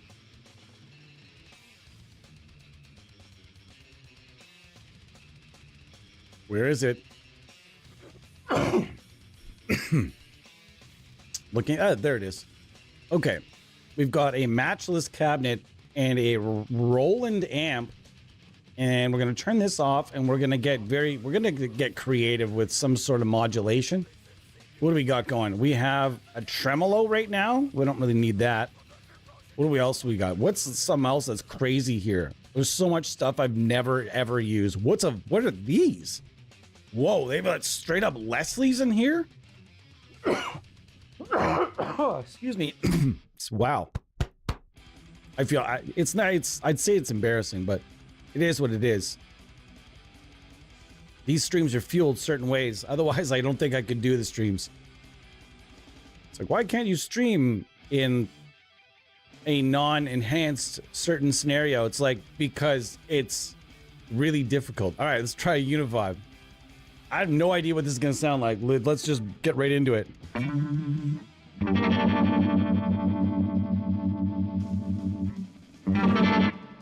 Neat. Okay. That's the drive from the amp? Neat.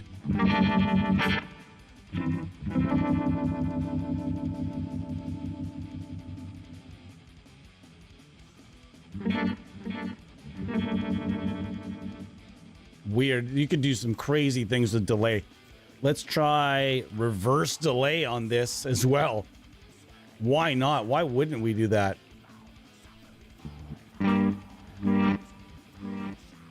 That was interesting.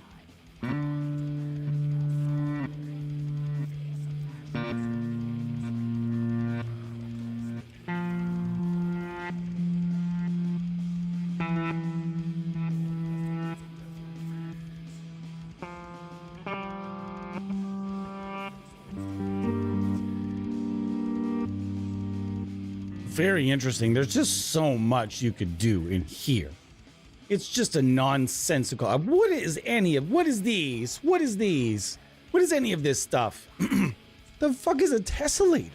What's a tessellator? Okay. What's a tessellator?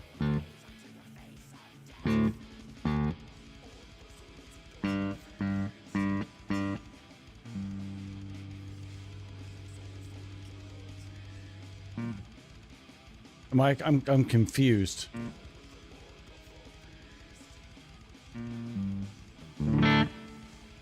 I'm very confused. What is this supposed to be doing?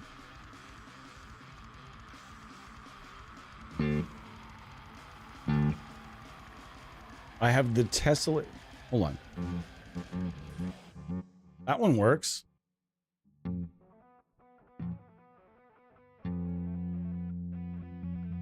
Oh, there we go. That's just gonna... It just sits like that?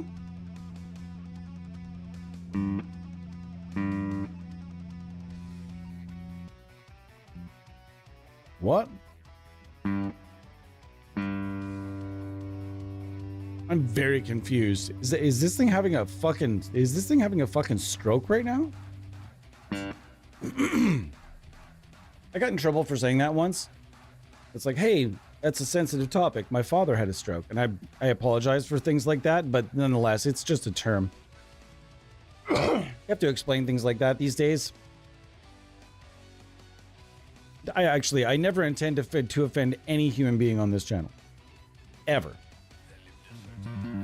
I have no idea what this does or why it...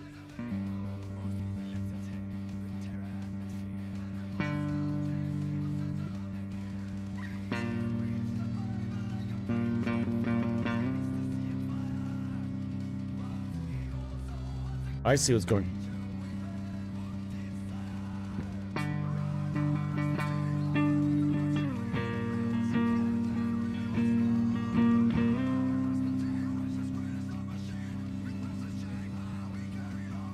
Okay, now I know that's annoying.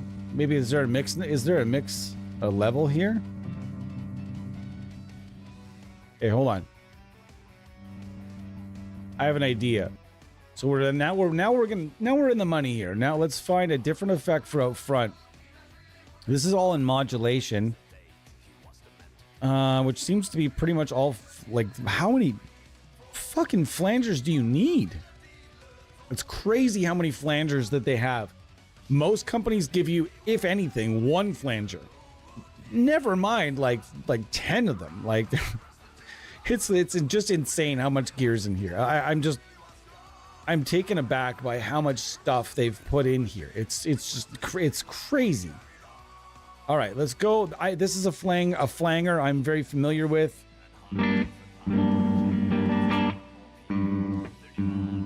Ew.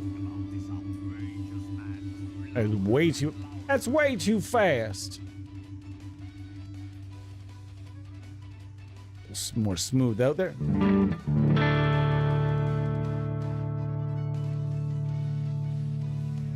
Okay, now let's run this.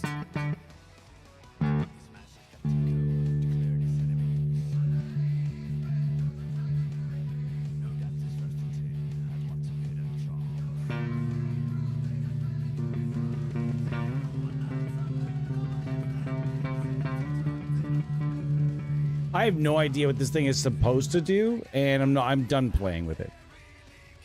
I'm trying here. I have no idea what this thing is supposed to be. I know there's a way to control this, and maybe I'm just too dumb. I'm probably too dumb. That's what happened here.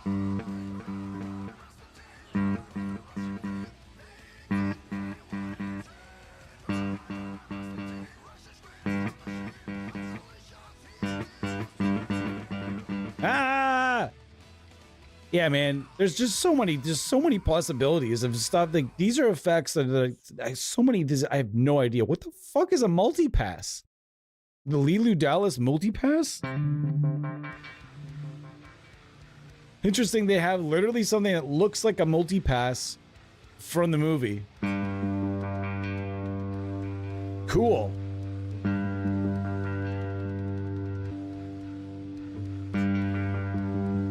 Oh, okay, now I like this.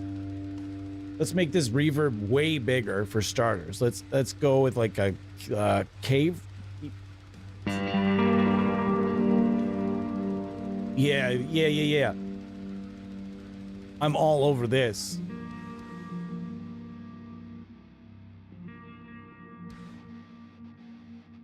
Okay, super slow.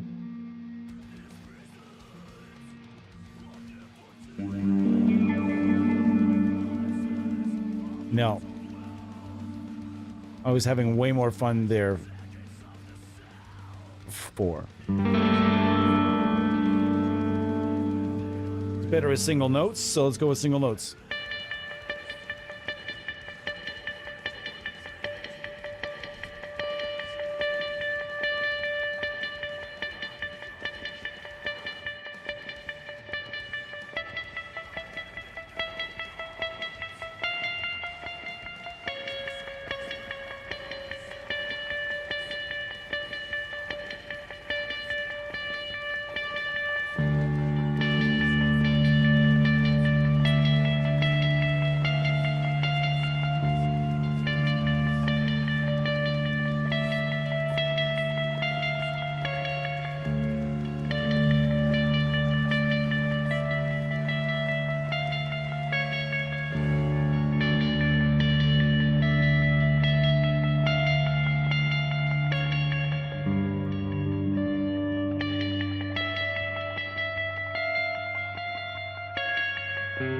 Oops, wrong note, and it's gonna let me know 70 times.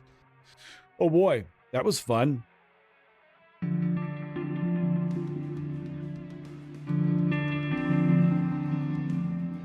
It's really for slow notes. This thing is just wants me to play slow notes.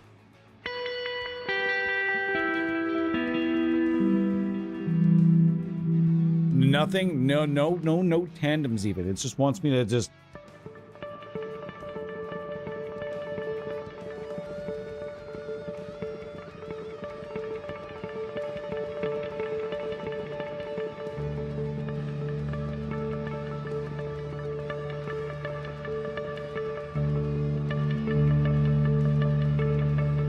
Very interesting. How's it going, Charlie Crease? Oi, oi, Kyle Hunter to the fucking house! Nice to see you, my friend. Very nice to see you.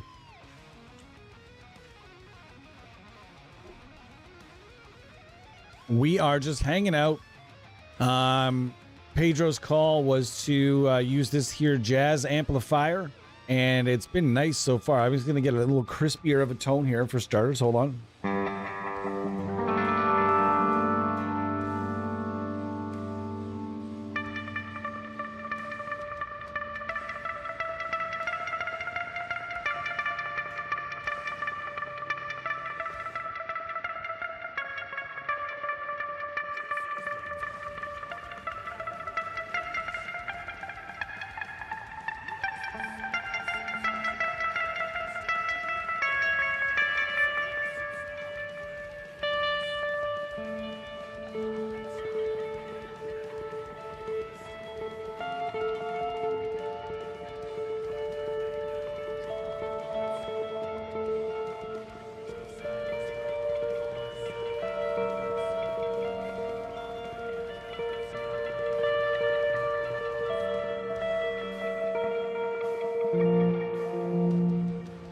Not bad.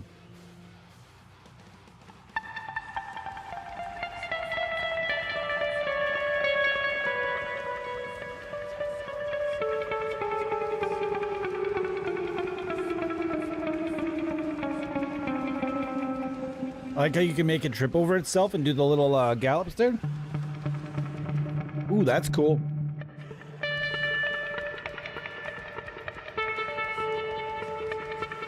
Try it down here.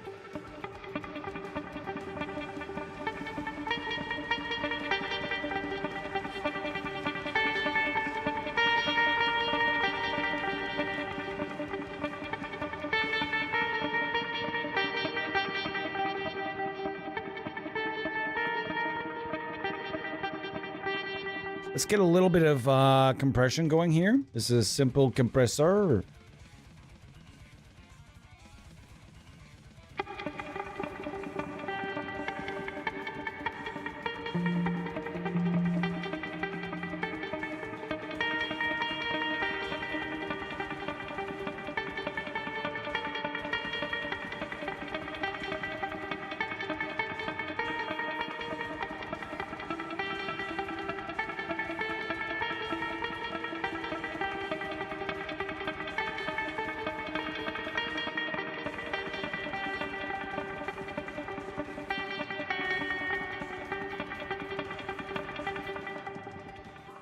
Be a little bit louder.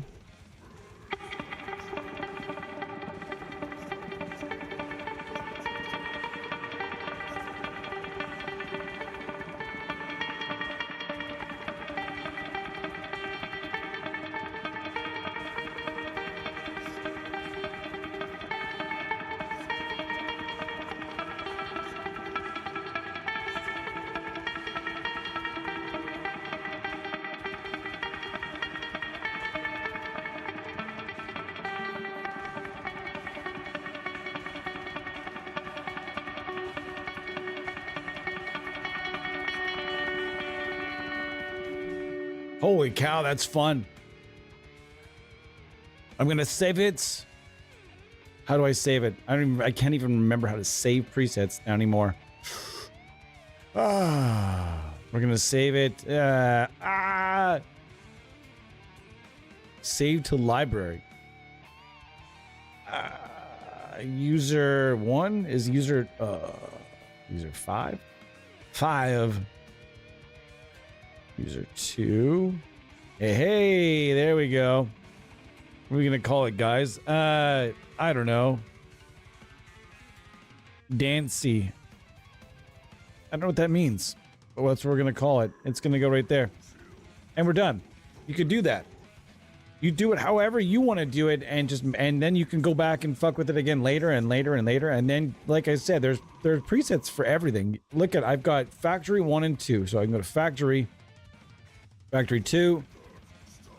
Then I've got user stuff that I downloaded.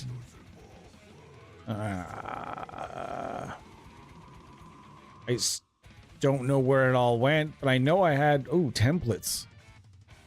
Here's the cool thing. Templates are awesome. Templates are awesome. Templates, whatever you want to call them. Quick Start is a really good one on here because Quick Start, watch, it gives you nothing. It lets you quick start. It just gives you like a few things. I made myself a bit of a different. I go to factory 1. My starter preset is a bit different, but then we can go back to what, so I can just kind of go back to column A anytime. There's also undo and redo up here, if you haven't noticed, which is super handy when you're making tones. Kyle, what do you think of the road to WrestleMania? I can take a break for an offshoot. We've been on the plugin for a long time. That's one thing I've been doing, guys. Like, things have gotten a little bit loose.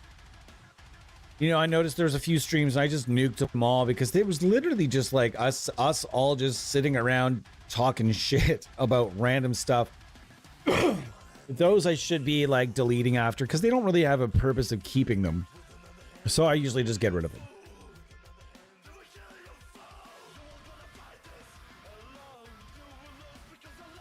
I don't know, man. Nothing on the road to WrestleMania has me excited for WrestleMania. Not one damn thing. Not a one thing. But it is what it is. All right, we're going to keep going.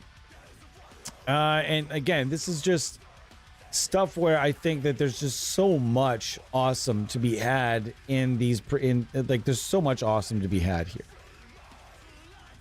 And I'm just going to build what I think is going to be, what do you guys think? What should we build right now? Excuse me. I'm gonna go with the archetype lead, which is the Archon from PRS, which I do tend to set up a little bit like a lot of these presets, these default settings are very dark. Maybe it's just to my ears because I feel like I'm half deaf at this point, but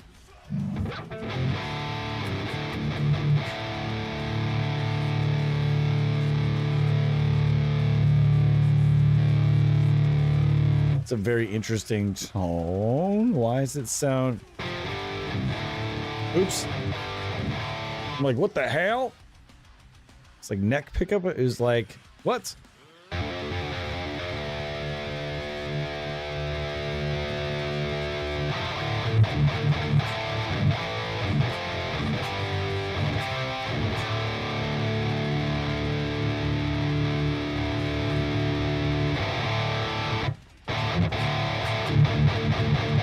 Sounding pretty good, but pretty good. I think we can get a little bit more hair on that.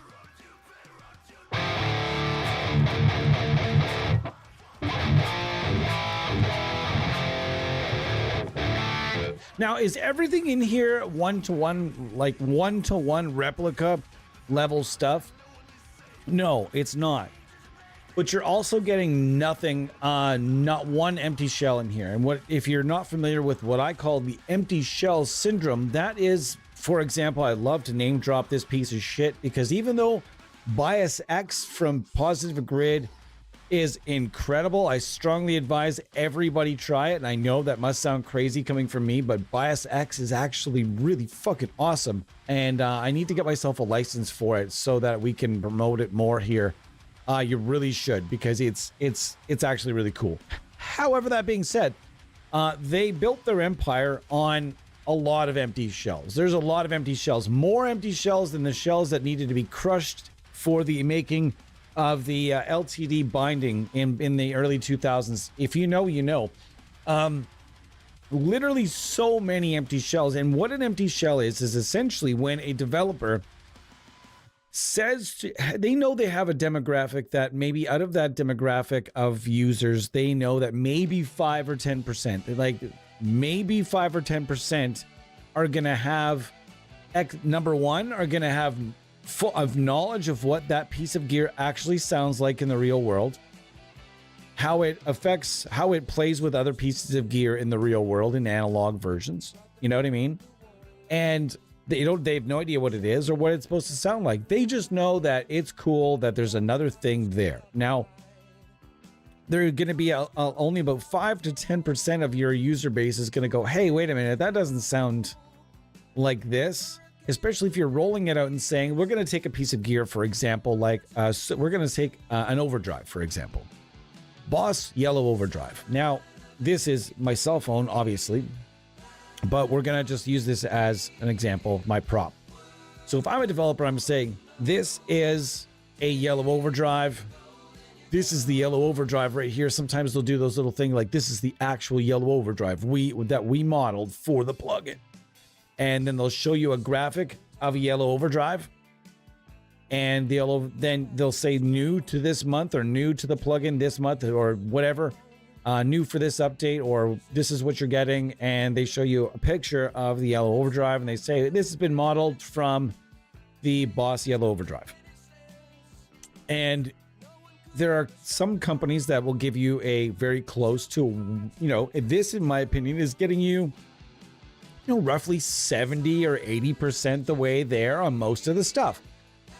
And it brings out a lot of the very key tone characteristics in a lot of the gear that they model. Whereas other developers, much like Positive Grid back in the day, would just sort of, I don't even know if they were even trying, because oftentimes they would get empty shells because what they roll it out there as the yellow overdrive. They put a picture of a yellow overdrive saying that we've got it in there now. They put a graphic of a yellow overdrive there. The user goes, oh, cool, that yellow overdrive they were talking about. They use it, and it might give you maybe 25% of the actual tone characteristics of the real deal. It may be that much. And with some of those components, they're not even close. How turning up the knobs even affect each other on a lot of those components is garbage. Whereas here, they do a really good job of getting as close as they can while also making sure that it stays inside their budget for how long they can spend on certain things. Remember, time is money. When you're working under a company like Yamaha, for example, they bought Line 6. So if you're working under a company like Yamaha, they're probably going to want all kinds of fancy reports of everything you've spent your time on. And when it comes to return on investment, if you spent too long on a certain piece of gear, there's only a certain amount of time you're going to be able to spend on a piece of gear and get it as close as you can in that time frame, and maybe go back to it later and touch it up a little bit. But ideally, they wanted to, this is, how do I explain it? I can't explain it any better than that. That's just, time is money, and this is a business. And at that level, it's not simply one or two people, working out of maybe what could even be their parents' garage, their parents' basement, or their parents' garage. Not that there's anything wrong with that, especially these days. My point is, Line 6 obviously operate in a very, very big studio, big office, big everything else. So that is a company with a very high budget, but even still, they have their limits of how much time they can spend on something. But before something goes in here, I can promise you they've gotten as close as they can get under the parameters that they're operating under for, the power of the plugin or the power of the average person's computer, etc. So in this particular case,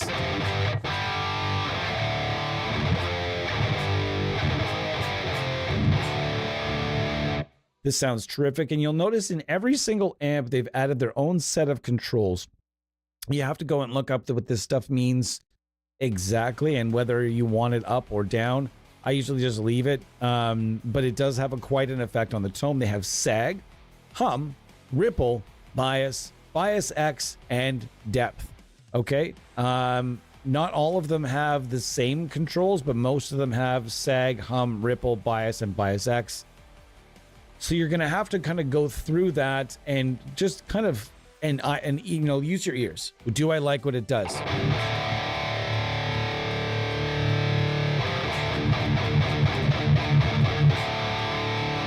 And do it extremes. Do the 3 extreme. Do one with it all the control all the way off. Do one with the control at 5 around halfway, and then do one with the control almost all the way up. And then you'll find your happy medium very quickly, but with just those 3. So okay.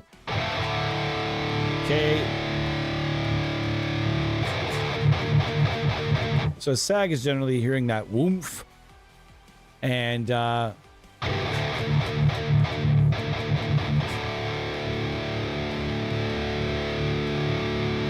find it clear more the more sag is turned off.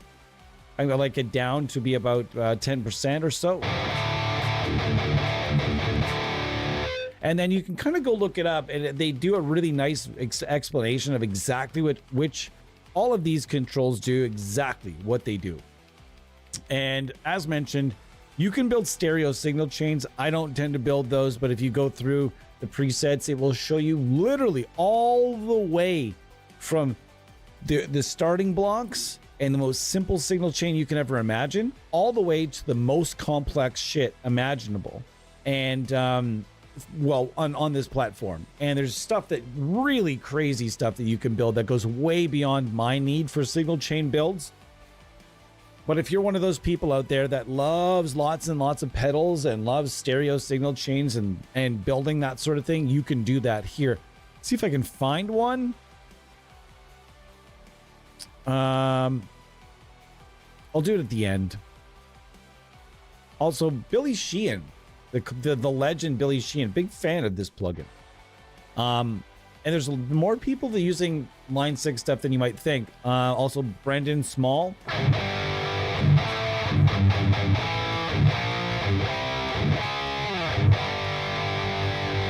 So that sounds pretty cool. So I like that.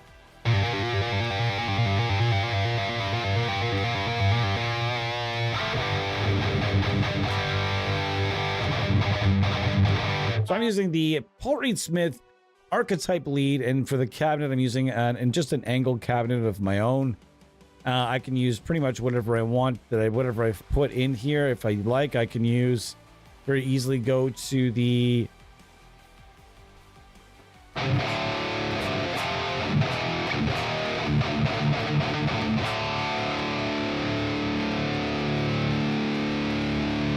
this is the Mars Mofo pack.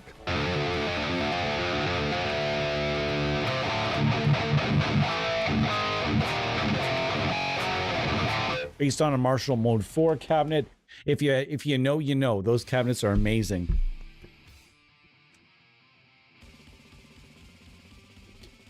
Yes, Danhausen has really I want them to start being a little more careful though. I want them to, like, I think they're pushing him. They pushed him really good. They pushed him like hard. He's over. The fans, he gets a good pop. We're not going to go, get too crazy into wrestling today, but he gets a good pop and the crowd's into him. But I want to make sure that, like, it's not just like every single show. It's just like, you're not going to be nice to me. You are first. Like, I want to make sure that it's not just like every single episode. I think it should, like, rotate. I think it should be 1 week Raw, not Raw and SmackDown, to be 1 week Raw. 1 week SmackDown, maybe, until he finds a place. But I think, like, him and R-Truth need to find each other pretty soon. I think it'd be awesome. I think they need to start writing him. Like, the whole T-shirt canon thing is starting to that's starting to get a little, I don't know. It seems like they're forcing him to do. I want to make sure they don't force him to do stuff he doesn't really dig. All right, so we're going to move along, different amps. We're going to be on here for another little bit, just sort of hanging out today with you guys. And we've got the blue channel of 5153. And trip me out because I usually only put this song on at the end of streams. And it came on. I'm like, ah, is it the end? Wait, what? What's happening right now? Who's it? What? All right. So we'll see what we got.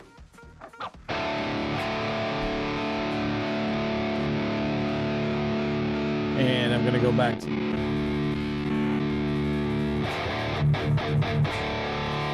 Actually, you know what?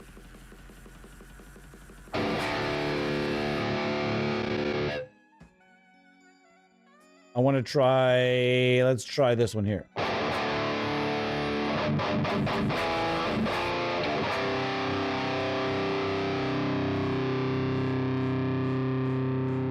All right, so...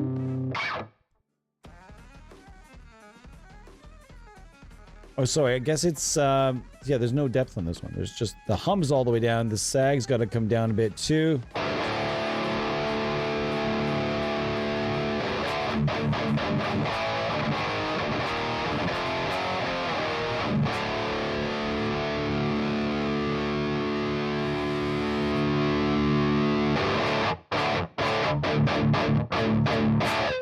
Now, is that the best 5150 I've ever heard in my life? No. I mean, there are going to be some standalone plugins that are going to give you more. So here's my theory. You guys heard my theory earlier in the stream. If you're like, well, I can't afford this. I can't afford $200. No problem. Just save. And what I mean by save is, I mean, occasionally there's going to be a new archetype or a new tonality or a new tone suite that's going to come your direction. And you're going to have to say no. You're going to have to say, no, I'm just going to download a free trial and I'll put this one on my list and wait till it's on sale. Because if you're just operating on sale prices alone, there are a lot of plugins you can get for half off or less. But this one, in my experience, this one does not get cheaper. You might be thinking, well, I'm going to wait till it's 70% off. They don't go less than half off, ever. I've never seen Helix Native. It goes on sale like 2-3 times a year that I've seen. Guaranteed, it always goes on sale for Black Friday. Always every time. I tell people that, and I know a lot of people have sniped it then, but $200 is as cheap as it's going to get. And I know, again, that seems like a lot of money, but not put next to, it's worth roughly the price of, let's say, 2 premium suites. Let's say it's sale price, okay? Let's say sale price, 3 premium suites. 3 premium suites. Now, in total, those premium suites are going to give you between 10 and 15 components. So let's say it's on the high end, 15, 3 premium plugins, but for roughly 45 components. Let's scale it up. Let's even round up to, let's give it way too many. It's not going to be 50 over 3 plugins, but let's say it is. Okay, $200 is going to maybe on sale. It might get you 3 different premium plugins, premium suites from your choice of developer. It doesn't matter to the developer, okay? You pick your developer. So you get your 3 premium suites. You get your 45. Let's round it up. Call it 50 components from those 3 premium suites for roughly $200. Or you can go and get 200 plus components with Helix Native for $200. And have it all under one roof and any type of guitar. Here's the thing I always suggest to guitar players, bass players. It doesn't matter what your focus is. Always have a mega / ultimate suite / full suite, whatever you want to call these. I call them mega suites or full suites. I always suggest to everybody have one of these around if you're playing enough guitar, because sure, you're gonna devote the bulk of your plugin collection to, say you're a metal guy. Sure, say you're a metal guy, metal girl, metal whomever. Say your focus is playing metal. That's fine. Your collection is going to be predominantly metal. But then you have this mega suite over here for every single time you want to record anything that's not metal. Or say you want a really, really good clean tone for one of the metal projects you're working on, or whatever, an effect-laden part, or whatever, bass parts, doesn't matter. Helix Native for guitar players and bass players. If someone said to me tomorrow, you pick the extreme, whether it's $1 million or we're going to add 50 years to your life or something extreme. If someone said, we're going to pay you $100,000 a year. If Line 6 came to me tomorrow and said, we're going to pay you $100,000 a year just to only use our products and only make content for our product. Sorry, guys. $100,000 a year is a lot of money, and I gotta go. I'm out. And this is the plugin I would choose, not because they paid me, but if someone tomorrow, it doesn't have to be Line 6, came to me and said, you can only use one plugin, that's it. And I've made this claim 100 different times even when we weren't using it. I've been asked that a lot. What is your favorite plugin? When I say favorite, I go by what is the most bang for the buck. And if someone said tomorrow I can only use one thing forever, what would it be? This is it right here. Why? Because it can do everything, and it can do everything at a pretty decent level.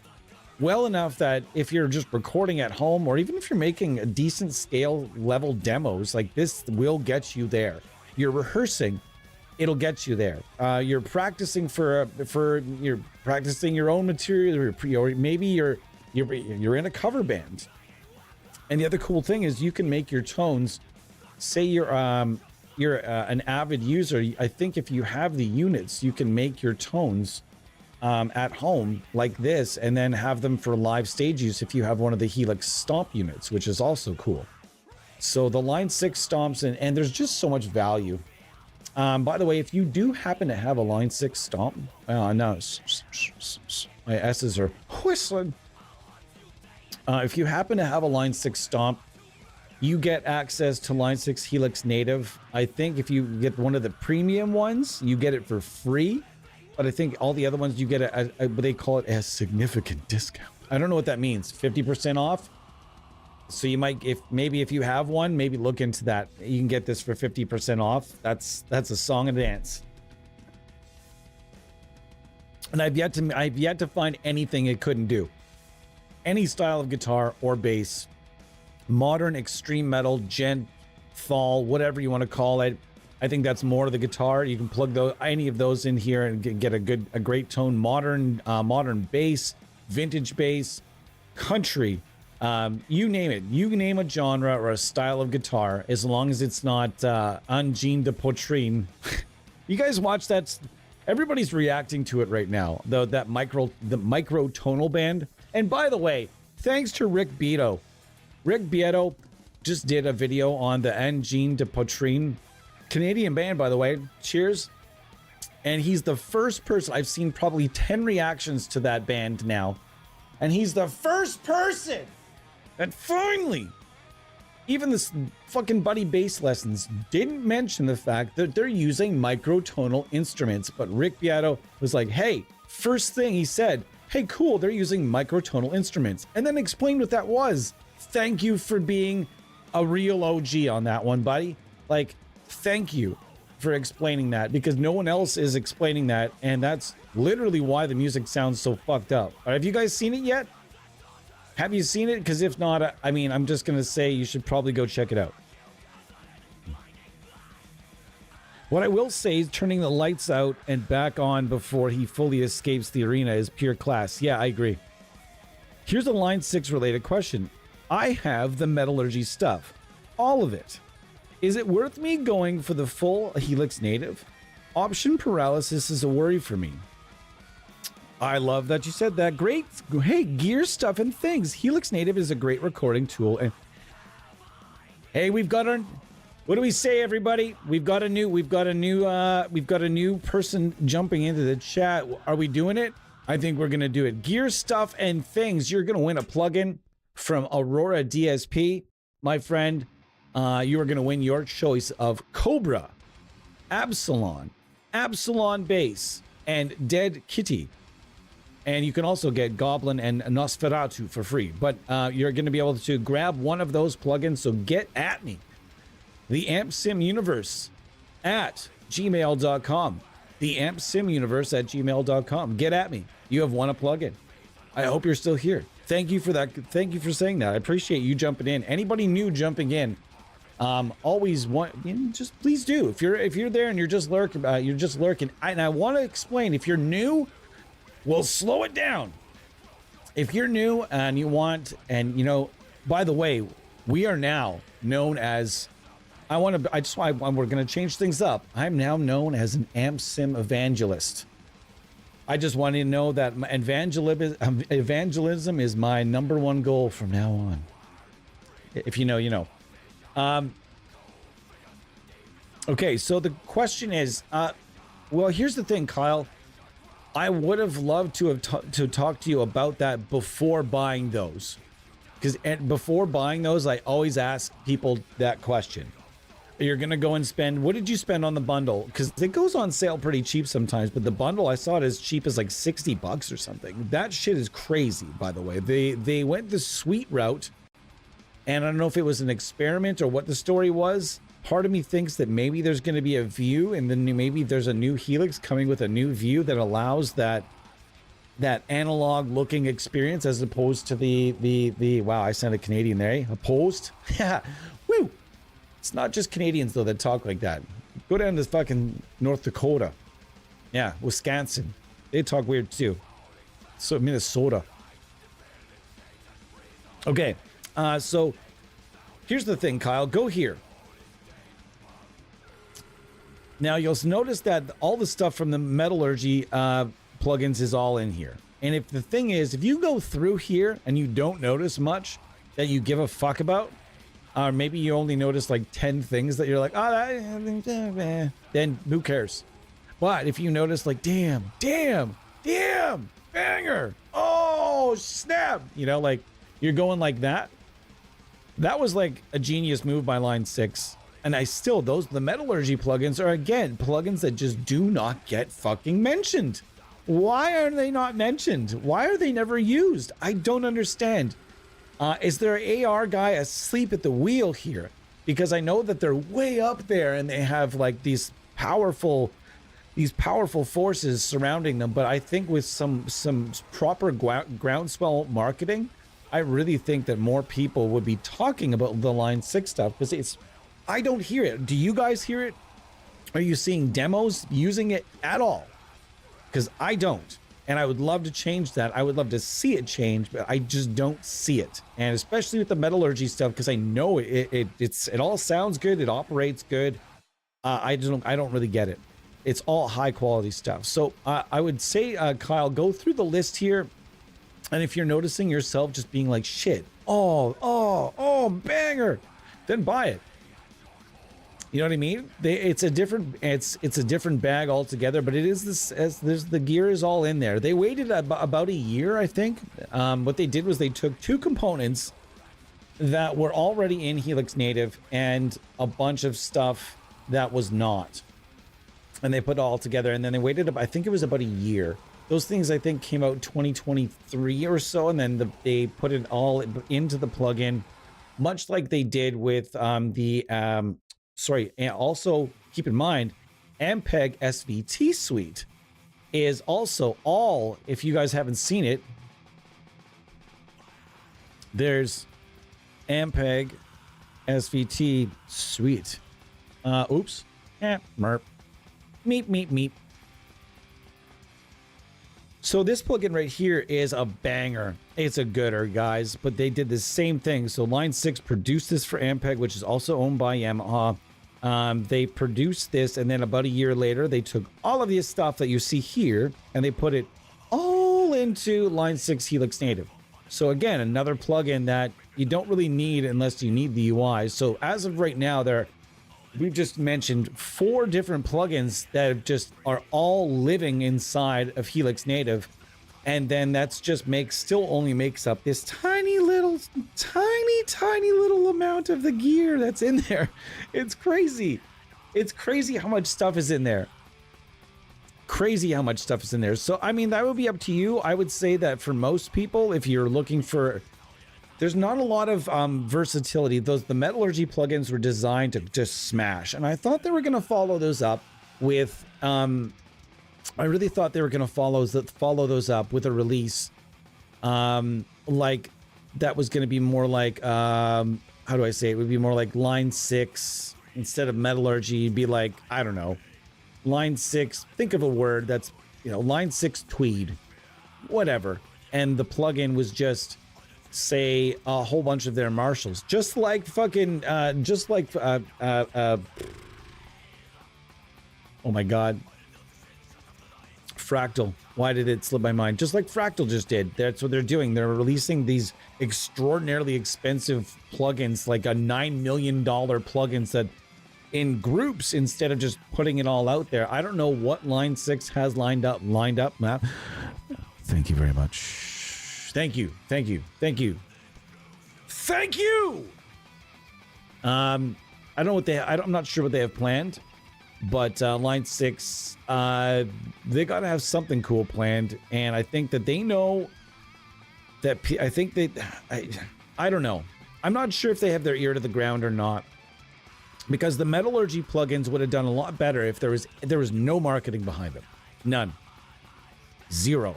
There was no marketing, zero marketing, and there's almost no demos using them out there. Why? So it's a commercial, probably been labeled a commercial failure. Maybe they had more plugins that were planned, but they didn't go very well because, like, who's seen a demo? Has anybody seen a demo based on has anybody seen it? I haven't seen it. I have seen a decent amount of demos with Helix Native, but again, not enough. I think a Helix Native, there's a lot of people using it. There are not a lot of people creating content with it. And I don't know why that is. Again, that's something that, and you know what? I'm going to reach out. Like, I know a couple of people at Line 6, and I would just I'd love to just be like, hey guys, send me some licenses for the metallurgy plugins. Let's get people talking about them and maybe send them to some creators, you know, like something, anything to get maybe more people that are just realizing that the Line 6 brand is providing good stuff. This stuff that's in here is awesome. It just is. Tyler's spreading the good word. Johnny Cecil, nice to see you. How are you, my friend? It amazes me they never push it much. They don't. The Doom plugin, they don't push it at all. And you guys have seen it here on the channel.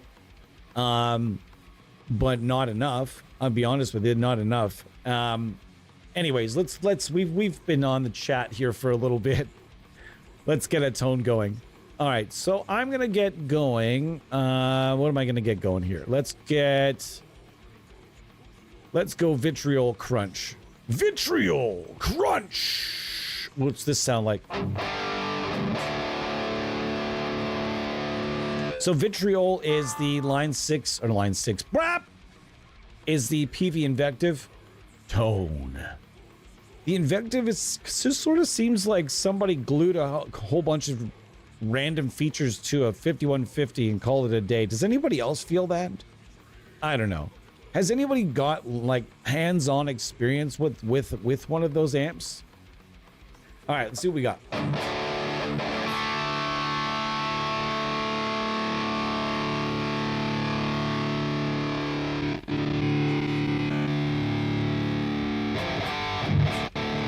Funny because I go back to the E-gun, it sounds like such a dark IR after I've been, you know, lining up a few other things.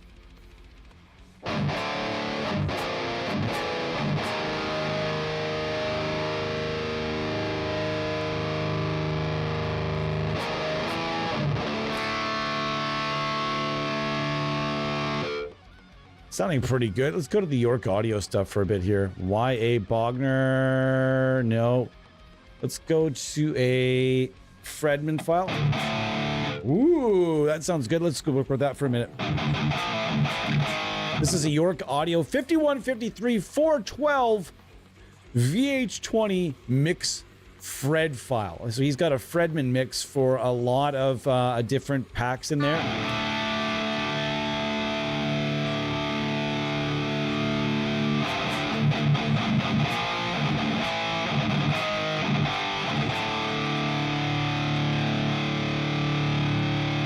That sounds good. What do you guys think?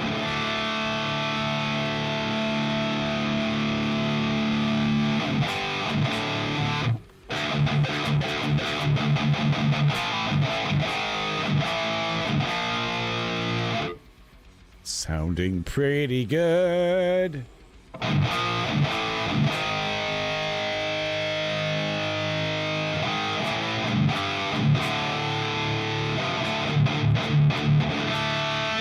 It's just, I don't understand this. I work cheap, folks.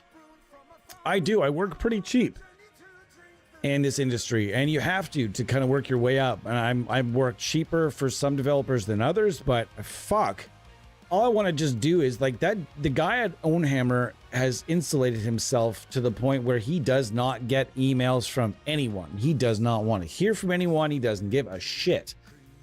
I get the feeling that that is how it is. And I really wanted to stop supporting the company completely when they re-released all of their old libraries and made people buy the next one. I'm sorry, but anybody that's already bought that particular pack should be given the next version of it. I don't ever want to pay for two of something. That's fucking ridiculous. And a lot of companies have done it too, but I've just like sat by and been like, well, whatever. If some people want to do it, I'm not going to do it. But the Chugginator is something I was really interested in. I still am, but I would love to just get a hold of him and say, listen, I'll work for free. Just send me like 20 licenses. I will work for free for you, just because I think this thing is probably cool and like to get the word out, you know, like, and then all of a sudden, like he's just unreachable. Any of the old Ownhammer addresses I had was very much just like dead end, dead end, dead end, dead end. So we are using the PV Vitriol Crunch. Let's use the lead. Delete. And once again, let's set it up. These presets, like the default settings, are so dark. So dark, dude.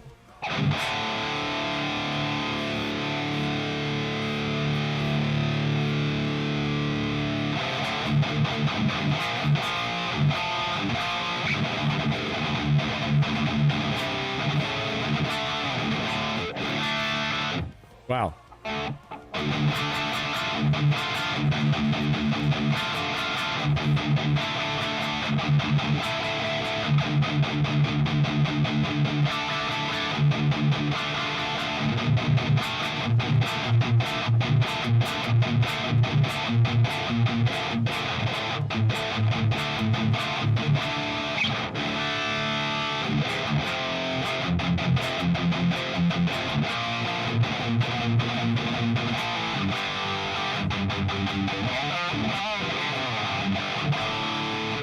It's sounding pretty good. I don't know about you guys. Seriously. I think it's sounding pretty darn good right now. I'm gonna...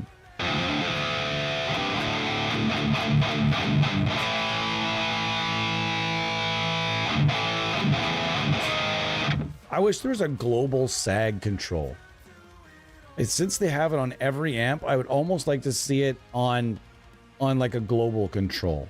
But then again, I don't know. That sounds pretty good. Dang, that sounds good.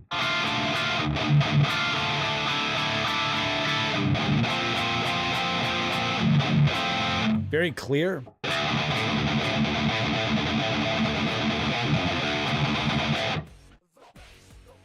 Hell yeah. For the IR, again, I'm just using the... Oh, there's a drop tuning one as well.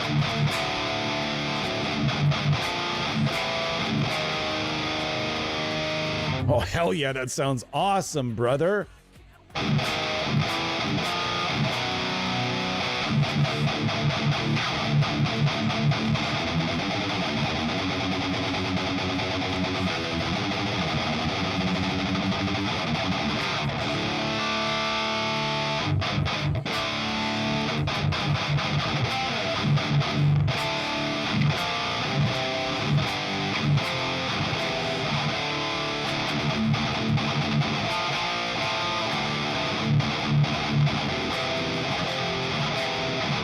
See you later, Pedro.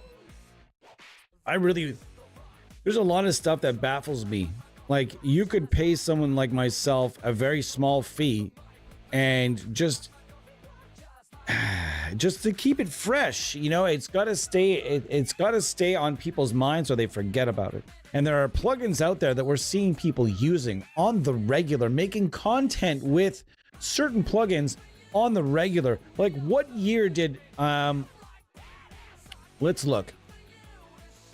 What year did NDSP Gojira come out? 2021. So that plugin has been out for 5 years. 5 years that plugin has been out.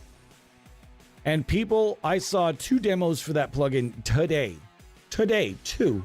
I saw 2, just randomly scrolling through. 2 demos where people used that plugin today. Why is that important? It's important that people are doing that, because if people are doing that, then there are sales coming in, because the plugin stays on the people's mental back burner.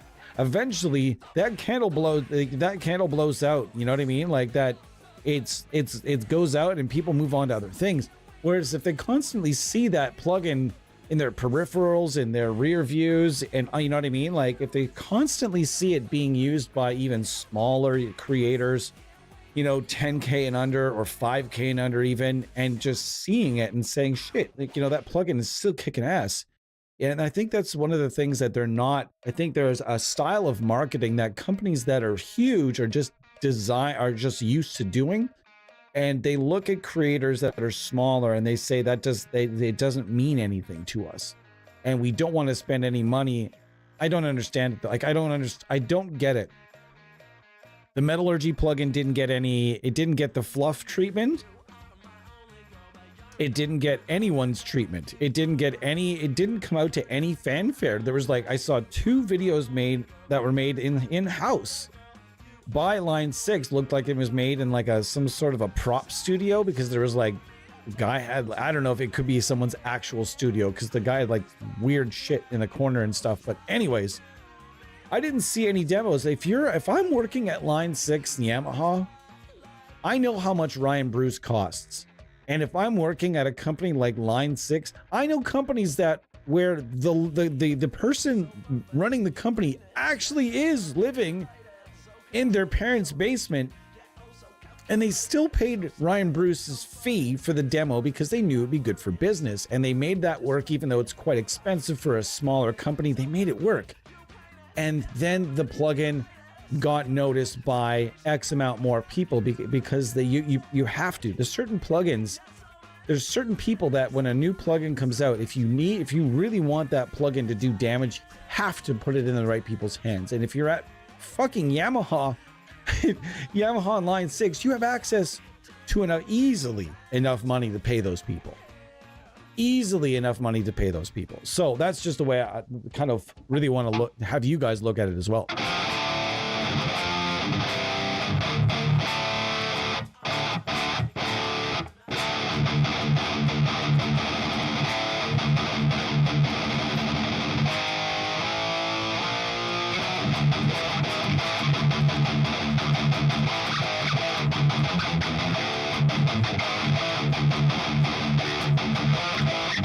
All right, let's get something that's not metal.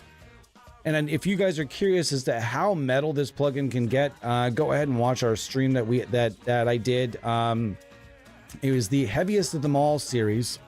I haven't done that in a while. Heaviest of Them All series, where I show you the heaviest amps and cabinets and pedals inside Helix Native. I think I took about 90 to 120 minutes and walk you through nothing but the heaviest and only the heaviest stuff inside here. But this guitar can do more than that. It can do more than just your average heavy stuff. So we're gonna try to get it to work a little harder. And I'm gonna go with the Interstate Z. And this is based on a Dr. Z. For a cabinet, I'm gonna go and with my Sun 212 for now.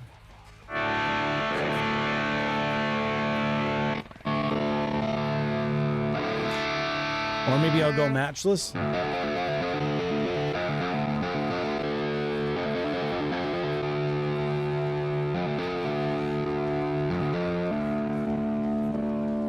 There's also some nice Zilla in here. Oh, hang on.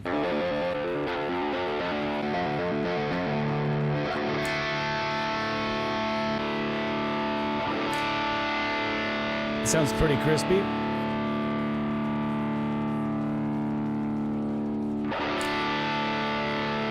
Okay, that sounds good. Let's go with that.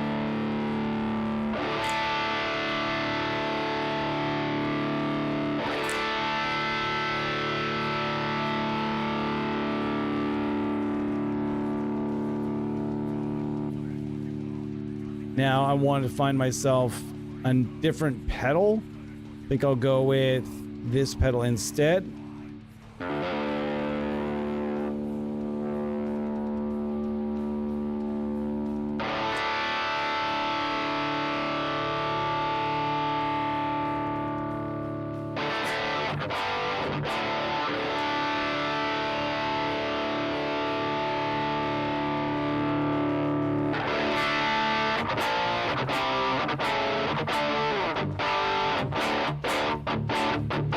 Nice.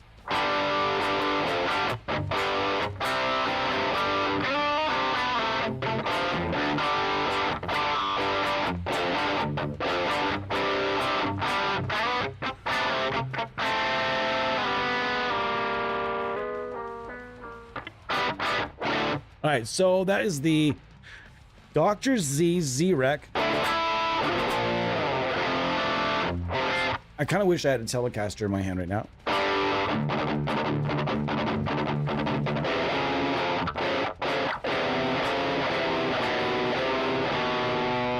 That sounds awful.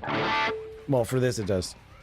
I'm sure Fluff was a Line 6 artist for a huge chunk of time too. Was he? I don't know. Not for this particular thing. What I mean is, though, for the metallurgy plugins, they didn't even... It's like they didn't even try. You can't just announce that something is out and say, well, we're big enough. We're a big enough company. We have enough reach with our mailing list and our social media where we shouldn't need to pay anyone. And I would disagree. There's a certain company called, there's two companies right now that are sort of setting the bar for certain things. And I would say that Neural DSP, they put themselves out there as they have as being like the tippity top, right? As far as companies that have reach and money go, there are a lot of companies out there. Well, let's not say a lot, but in the amp sim world and in the plugin world, there are definitely companies out there that could outspend them and by 10 times in a heartbeat. But the thing is, they do it right. They do it really, really right, in the sense that when Neural DSP has something come out, yeah, they could very easily just let their user demographic spread things like wildfire. They don't need to do the amount of marketing that they do. They don't. I saw an ad the other day for the fucking Mesa Boogie plugin. The Mesa Boogie plugin, it came out how long ago? You know what I mean? Like, but they do marketing. They do a lot of marketing. That is also reflected in the price of their plugins, which you have to remember. They do a lot of marketing, and not only that, but they pay the right creators every time a plugin comes out, because they don't mess with a good thing. That's it. They don't mess with a good thing. You know, they have a good business. They have good business. You know, when they have a release, they have an artist club.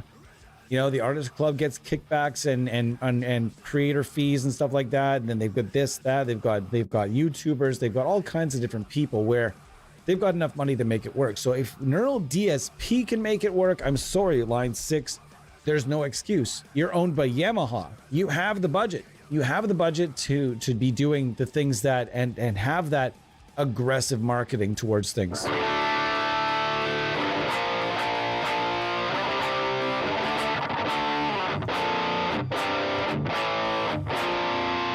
That would be something that would make me very happy. If someone was to do a Dr. Z, licensed Dr. Z plugin with like 2 or 3 different amps in it, oh, that would make me happy. Oh my God.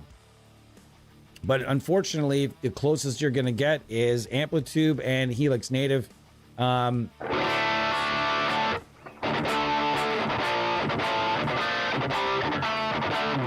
Is there much on Tone Hunt for Dr. Z? That's something I've actually even really looked up. Let's look at Tone. Dr. Z. Dr. Z. Dr. Z 80, Dr. Z Remedy, Synergy, Synergy Z-Rec, Dr. Z Carmen Gia, no idea what that is. Dr. Z. Oh, those are IRs. Okay, so just one. What about if I put rec in here? Will Z-Rec come up? Yeah, Z-Rec, dual rec preamp. That's not that. Palmer reamp. Okay, I see. There's a couple things kicking around, but not tons. Trainwreck. Ooh, somebody actually had one of these. Trainwreck Express. Oh, it's a clone. I don't think anybody's like, man, that's crazy. Trainwrecks are incredibly expensive. All right, everybody, I'm out of here. It's about that time. I've been here for about a long time. How long did we end up doing by the end of it? Did we do 3? Did we do 3? We did. Oh, we almost 3. 20 more minutes. We would have done 3. I could easily do another 90 minutes with this by just go grab another guitar and build tones and build more tones and build more tones. You can just have so much fun. I don't worry about options paralysis. I worry when I look at something like a mega suite, I want it to have every bell and fucking whistle and piece of gear that is possible. Why? Because oftentimes I'm reaching for my full and mega suites for this stuff that, like I said before, comes in between a lot of my plugin collection is based on, I mean, it's kind of all over the place, but there's that in between, right? And there are a lot of in-betweens. There's a lot of interesting things that, like, I just don't want, if I don't want to put together a random lavish signal chain of stuff, lead tones especially, there's a lot of great lead tones, all kinds of effect-laden things in there that would just blow your mind. That's why I want it to be feature-rich. I don't worry about it being options over or options paralysis. I don't worry about that because in that particular plugin, that's what I want. I want every option possible because that way when I go looking for that specific something, there's a chance it's probably going to be in there. And so that's kind of where I really like that plugin is when I really want to get, there's a lot of things that are inside Helix Native that don't exist anywhere else. I could do a full 2 hours on Doom stuff alone that just doesn't exist outside of that plugin. There's country tones in there aplenty. So many great country tones to be had, jazz tones, blues tones, everything. There is not a ton, there's not a preset, there's not a genre or style out there that doesn't have a preset or a very specific setup in there that'll just make you I guarantee you're going to be happy with it. So it's $200 right now, and I didn't know that when we started the stream, but right now I'm telling you, if you've got that extra flex, go and get that plugin and be happy with it for a long time. It will satisfy your need to buy another plugin for a good while. I promise that. I promise it. You will not get bored with it. It's going to be at least a year before you're bored with that plugin at all. So it's going to be one of those things where if you buy it, it's definitely going to satisfy your gas long enough where I think like there have been people I know that just ditched all their other plugins when they found Helix. They're just like, I don't really want any of the other ones. This one's easier. It's all here for me. I don't really need any of the other stuff. So they bought a significant amount of stuff already, and then just it all became digital paperweights when they got Helix Native. Wasn't like Amplitude where you try Amplitude or buy Bias Effects, the original Bias Effects, and those are like your gateways. If you want to go above the gateway, there's stuff like THU. Okay, want to make sure that's also out there. Overloud THU is fan-fucking-tastic. That's another one that's I strongly advise people give a shot. But when it comes to quality and just ease of use and just awesomeness, man, Helix Native just puts it all together for you. It sets the bar pretty high for mega suites. There's so much gear in there. But yeah, don't take my word for it. You take your own word for it. But $200, it's a lot of money these days. But at the same time, if you're somebody that's playing a lot and you enjoy playing in lots of different styles, but you don't want to be firing up all kinds of different plugins every time you want to go from Hendrix to heavy metal, this is going to let you do. You saw it just now. I went from Monolord to this to that to the other thing. It's seamless. All you have to do is click two things and you're in a different universe. You know what I mean? All right, folks, I will be here tomorrow. I'm going to be here tomorrow. I'm going to be here Friday for sure. So tomorrow, I have no idea what I'm going to be doing just yet. Thought maybe it'd be fun to go over Helix Native even more, or the metallurgy plugins. If you see me with a Telecaster in my hand, it means we might be after some more inside Helix Native. If not, I don't know, we might do something heavy tomorrow as well. But I am currently practicing and shaping up my surf tones so that we can do a really solid surf stream sometime in the next little while. So hopefully you guys are ready for that one. But thank you so much for being here, and I will see you guys next time.